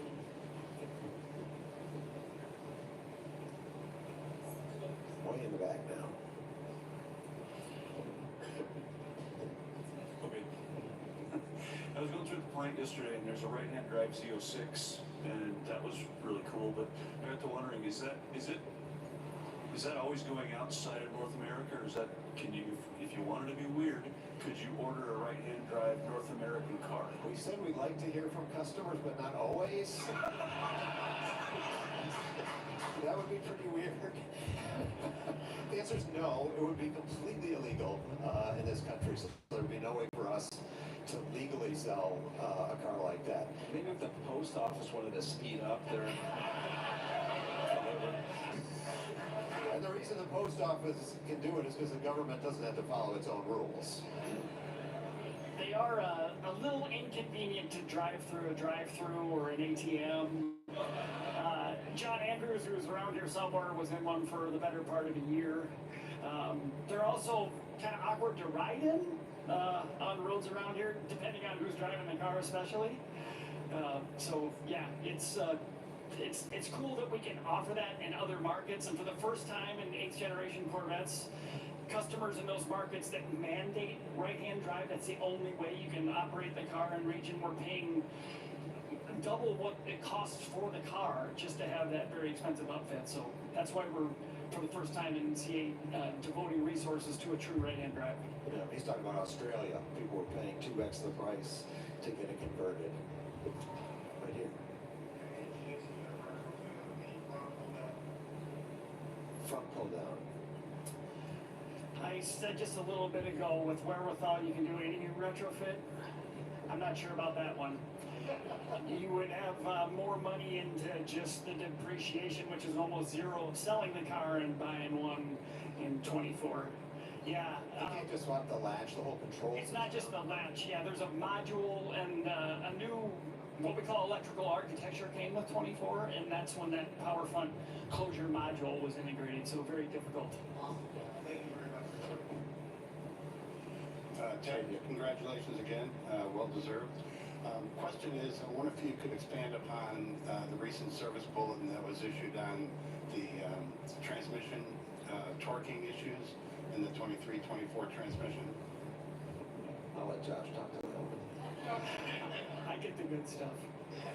Yeah, so we issued a service bulletin to make customers with specific vehicle identification numbers aware of a potential low torque condition on some of the fasteners in the transmission.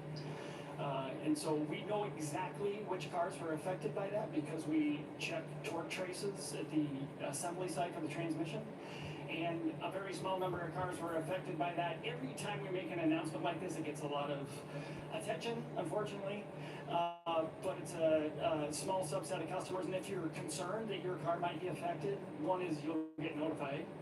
If you want to know before you get notified, you can search by your VIN number and it'll tell you whether or not you're affected. So I do want to say that's one example where we find something that unfortunately went wrong. We take corrective action and go after appropriately so cars that could have been affected by it. Chances are these cars that had this defect, customers would never know or see any loss of performance. Ted was talking about 3 years in a row, J.D. Power, best quality consumer reports. I told someone here the other day the Corvette's warranty is the lowest by a long way Corvette has ever been. So you might hear about something bad that happens to a customer, and I want everyone to know that we review every single one of those warranty claims. We meet as we call it current product improvement team 3 times a week and review every single case, and that's why our warranty is as low as it is, but it's not zero. And we want to get it to zero, so we have a team that's working hard every day to get on top of issues like this and prevent them from happening again. Yeah, the internet has a way of magnifying any single incident. It gets repeated, until, oh my God, it's a pandemic. We take all of them very seriously. We run them down to find out if it's legit, first of all. Sometimes people make claims that aren't even legit. They're covering up something else that they want done. But we chase them all down very, very seriously. We drive these cars. We're in these cars. We buy these cars. Of course we want them to be as perfect as they can be. And dovetailing off and not putting anybody on the spot by any stretch of the imagination, but as a dealer representative and customer orders a 24 versus a 25, will you be able to give the dealership enough time to notify those customers with regards to color choices? And I'm not asking you about what's going away or when the model year is going to change, but will you give us as the dealer network enough time to notify those customers of those upcoming changes? Yes, we will. PERF will give you enough time to notice, and when the colors build out and when they come in. A lot of times, I got to be honest, we've been pretty good, even though that happens, with scheduling orders so that most customers aren't affected. You know, when colors get it, we try to prioritize the ones. Yeah, exactly. So we've been pretty good. Every once in a while, you know, it happens, but the last thing we want to do is take away somebody's dream order car. Obviously, we do everything we can to avoid that. Thank you all for answering the questions today. I greatly appreciate it. Thank you for being here, and congratulations again, Taj. Well, thank you very much. And I just want to say, you know, having been at the Bash something like 23 years, we used to be in the theater all the time. Now we've been over here, big audiences, so happy to see this many people here. We thought everybody would be coming Labor Day and not coming, so thank you very much for coming here.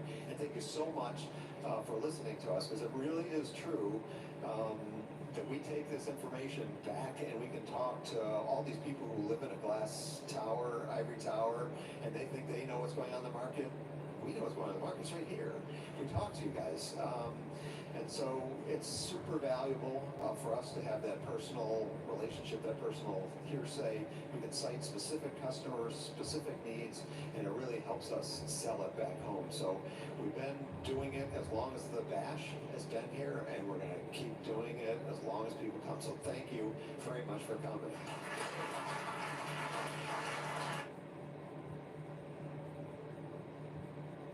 Save up to 50% now at the JCPenney President's Day home sale. Make rooms feel cozy and new with the styles and brands you love. Plus, use your coupon to save up to an extra 30%. JCPenney, make it count. Offers valid on select styles through 2/23. Some exclusions apply.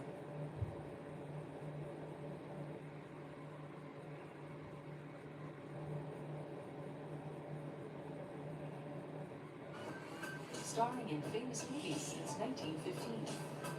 More than 750 songs written about Chevy, from rap to rock to country and pop. Lyrics like "See the USA in my Chevrolet," "Drove my Chevy to the levee," and "Little Red Corvette." We believe that anything is possible.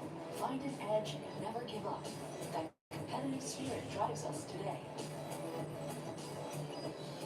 Always innovating, reinventing what moves us forward. In 1933, Chevrolet offered its first car radio, and in 1953, our first curved glass windshield. We pioneered many automotive firsts, including the first affordable automatic transmission, the Power Glide. Created SUV category with 35 Suburban. Introduced the American sports car, the iconic 53 Corvette, favorite of enthusiasts and famous astronauts. Legendary small block V8 revolutionized industry, dominates streets and race circuits worldwide. First crew cab dually pickup. Modern day heavy duty truck. Innovative spirit continues to shine in current lineup. First ever Silverado ZR2, taking off-roading to the next level. Bold and commanding SUV lineup. From Trailblazer to Traverse and Tahoe to all new tracks. 8th gen Corvette Stingray and all new Z06. Elite mid-engine supercar. One like none. 24 Corvette E-Ray. First all-wheel drive and electrified Corvette.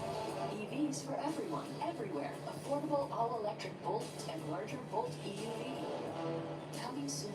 Built from the ground up on revolutionary Ultium battery platform. First ever all-electric Silverado. 400-mile range on a full charge. First ever all-electric Blazer. SS trim in wide-open Watts mode. GM estimated 0 to 60 in under 4 seconds. First ever all-electric Equinox. Available GM estimated 300-mile range on a full charge. Estimated starting MSRP around $30,000 on LT. More to come. Earned best awards from trusted automotive experts. Car and Driver, Road and Track, Kelley Blue Book, etc. JD Power 2022, most awarded brand for new vehicle quality. Spirit of Chevrolet is alive and well. Anything is possible. We never give up. Future feels electric. Find new roads. CTA.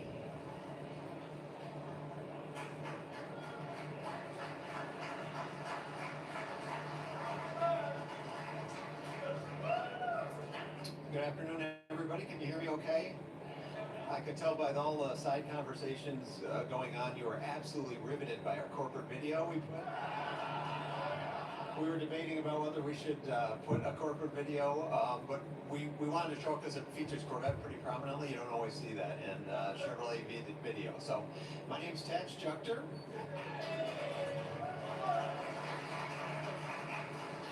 I am still working on Corvette, and I am not retiring. Just to get that out of the way. At least not today, or not soon. Anyway, it's been 4 years since I've been here, so missed you guys.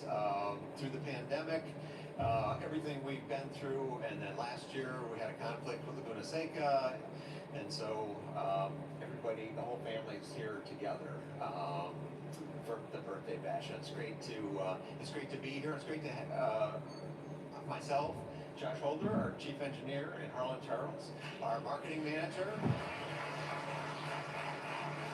We're going to be running through our usual slides on the state of the business, the Corvette business, but we're just representing the whole team up here. We have a huge number of folks here supporting this event, both from Kentucky and from Michigan.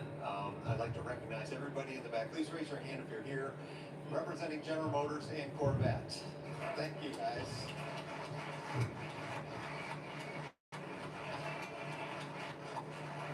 And I'd further like to recognize those folks that this is their last birthday bash.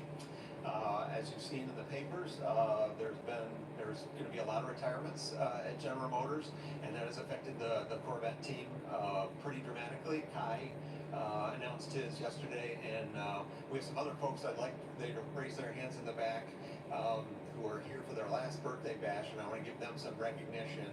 We've got Mike Lakovac, our interior VSE, Tim Campbell, our quality manager, phenomenal employees. Jeff Strausser in the dark over here.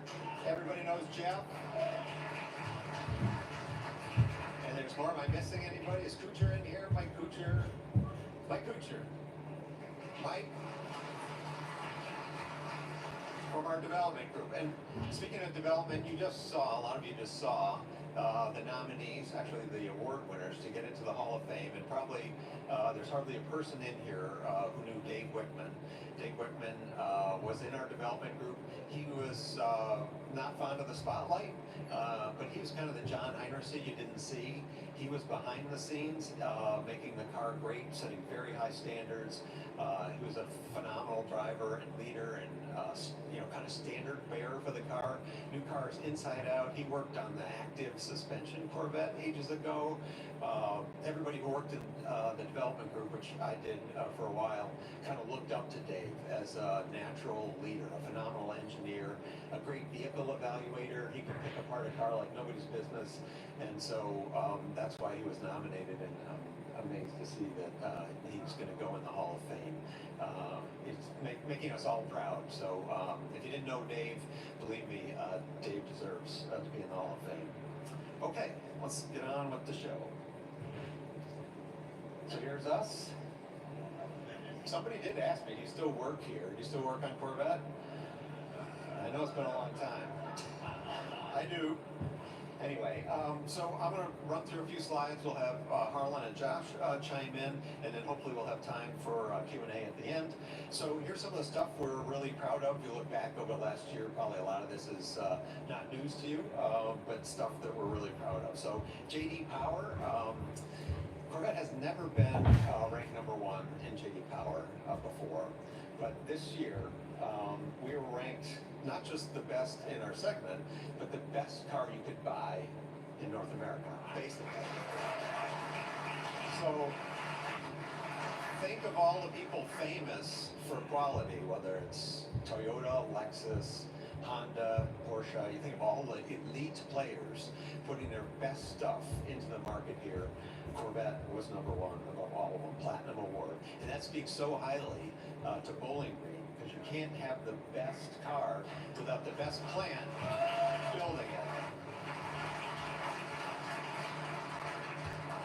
Consumer Reports isn't always the best friend of General Motors.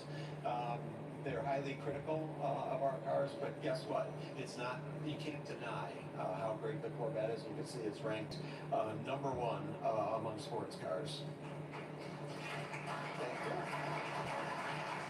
They get that ranking from customers, surveys returned from customers. And so one of the questions on the surveys is, would you buy it again? And once again, in all of the surveys for all the cars, not just sports cars, Corvettes, 94% people responded they'd buy it again. Porsche was #2 in all cars, 90%. And I like to think that the 6% that didn't respond, they haven't gotten their Z06 yet. So it would be 100% if you asked everybody. So, okay, U.S. News and World Report. You would expect me to start with Car and Driver and Road and Track, Motor Trend. You'd expect me to start with that, but these are kind of outside the auto industry awards that we're really happy with. So, U.S. News and World Report, so people that you wouldn't expect to be necessarily a huge sports car fan, we're ranked #1 there. Best resale, you guys know, if you bought a C8 in 2020, if you were on the list, you've done very well with your cars. You've essentially driven for free because the resale value is very, very strong, and we were really hoping that continues again, #1. 4th consecutive year.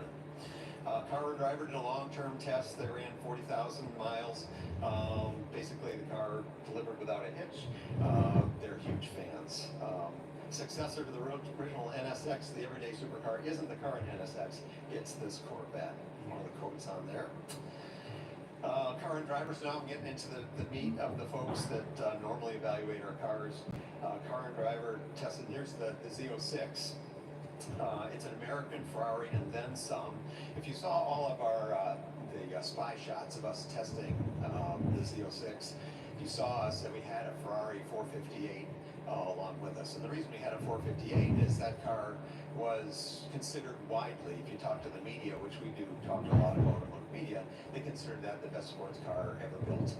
Even its successor was a step back, the 488. And so we wanted to capture that soul in the Z06 and but at a higher performance level. And we also brought a Porsche GT2 RS along. It was a $400,000 Porsche 911. We brought that. It's like a clinical speed car. It's just incredibly capable, but it doesn't have the same kind of soul as the Ferrari. And if you watched us going through our tests over years, you saw we had those two cars as benchmarks. And what we want to do is really capture that soul of the Ferrari, but the speed, the kind of the clinical speed and capability of the Porsche. And the media's reports basically bear that out. And it was funny because when I was growing up, when I was a kid, the idea of driving a top-line Porsche or a top-line Ferrari would have been such an aspirational thing. It would just be mind-blowing, like I could die a happy person if I could have that experience. If you were on our ride trips with us, you could hear us complain about having to drive the Ferrari because the Corvette was so much better, so much more fun, and so much faster, so much more forgiving, and so much better. So it really is true, and you can see the media is realizing that. And anybody, I've talked to a few of you who've gotten your Z06s, and people seem to be very happy happy. It's a unique driving experience. So their bottom line here is to call the Z06 an American Ferrari is to short its credit. Okay, they gave us the 10 best awards, and they actually raised the bar for pricing so that we could get in there with both a Stingray and a Corvette. I like this quote because it speaks to the bandwidth we're always trying to create in the car. It does a lot of things well, fits in with a lot of people's lifestyles. And they recognize that. They say the best cars are often narrowly focused on cosseting luxury or ferocious performance or utter practicality, set too many goals, and it's easy to arrive at forgettable mediocrity. We're very well aware of that. We work in a very large corporation where there's tons of people telling us what to do, and we're very careful to make sure we don't water down the car for what we know our customers want. And so they conclude, the Chevrolet Corvette, however, defies the notion that you can't please everyone. It's a sophisticated grand tourer, hard-edged track rat, and everyday grocery getter with 2 trunks. So we kept that in mind. We worked really hard. We were constantly reminding the team of feedback we have from you and the way that we watch you interact with your cars, whether it was C5, 6s, 7s. We wanted to make sure that the car retained its practicality, and so that was kind of top of mind as we went through all these difficult choices to put a car together on the road. Motor Trend, number 1 in sports cars, best premium performance coupes. Motor Trend, Chevrolet's Z06, first test, best American sports car ever made. Basically pointing at exactly what I was describing in our development aspirations for the car. And this is really true. I like the quote where they say, as a result of relentless focus on building the best traditional supercar possible, on prioritizing the driving experience over all else, and making it a stone-cold assassin on the track. We really, we were able to move the Z06 in a very track-oriented direction, but we were always focused on the driving experience. What's the sound quality? What's the tactile feel? Does the car feel all together? Does everything, the character of the engine, the character of the chassis, does that all match? We spent a lot of time focused on that, and you can see people are realizing that it really does work out that way. So they gave us the Performance Vehicle of the Year. So we're just super proud. Anyway, we can spend all day just going on and on with our media. There's nothing that we like better than patting ourselves in the back in front of a large audience. So forgive us for that, but we're not sure everybody's seen all of these. Here's the road and track. The Corvette Z06 is astonishing. So more and more. They gave us their Performance Car of the Year. And, okay, I'm done bragging about myself. I'm done talking about what a great job we did. And so I'm going to introduce Harlan here to go through some of the build statistics that I know people are interested in. I'll be back.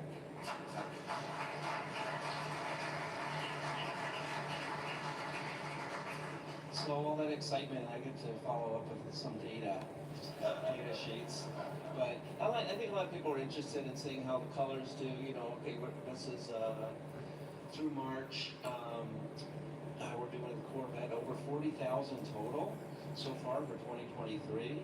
We're actually the record. It was 1979. I should just say this for trivia, but the record was 1979 at 53,000. I think 2023 is setting up. It could be among the highest volume Corvette in our 70-year history, so we'll see how it ends up. But so it's kind of interesting though. You look at the colors. There's a little difference between Stingray and Z. Stingray, we've been doing torch red, Arctic white, black. Still top 3 for Z06, but black moved up to the top. I guess you got that sinister component there, and then interiors, of course, the black and red interiors always do well. And then you're starting to see, of course, the higher trim levels do the best. We're starting to see something for the Stingray Coupe, the 2LT is the most popular. And I showed you a few options here. On the Z51 is very popular, of course, with the Stingray, the brake color caliper options, the 70th anniversary, which we'll talk about, is doing well. Front lift over half of the cars, the front with the excellent front lift feature, things like that.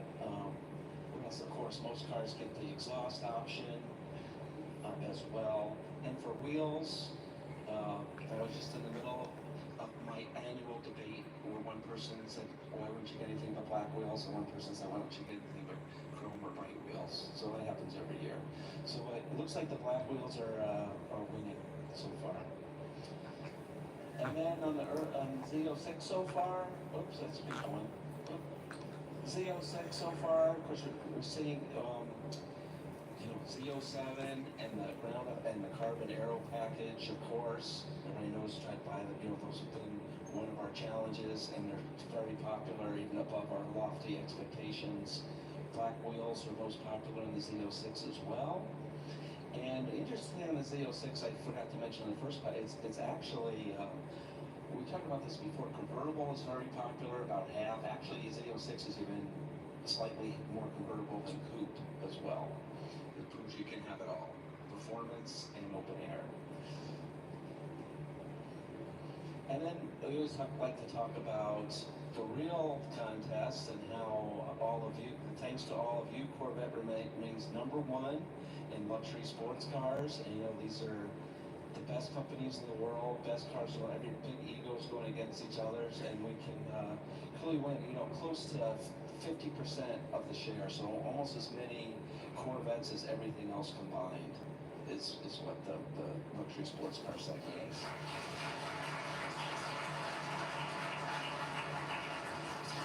And of course, the same cars on the showroom are what we're racing against all over the world now, both IMSA and on the World Endurance Series as well. So we're going against all these top hitters.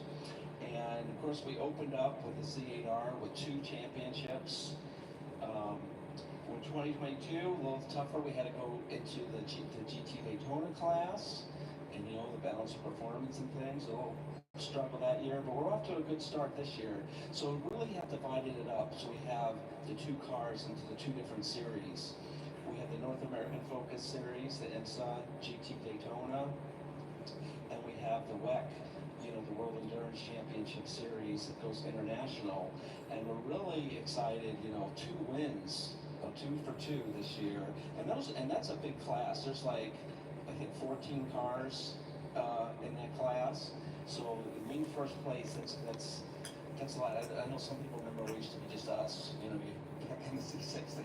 But anyway, we've got a lot of competition, and actually, let's pull for everybody at Spa in Belgium this weekend to win as well. And let's not talk about the Z06. Hey, Josh, you want to take over? This is one of the racing transitions into the Z06 as our race car.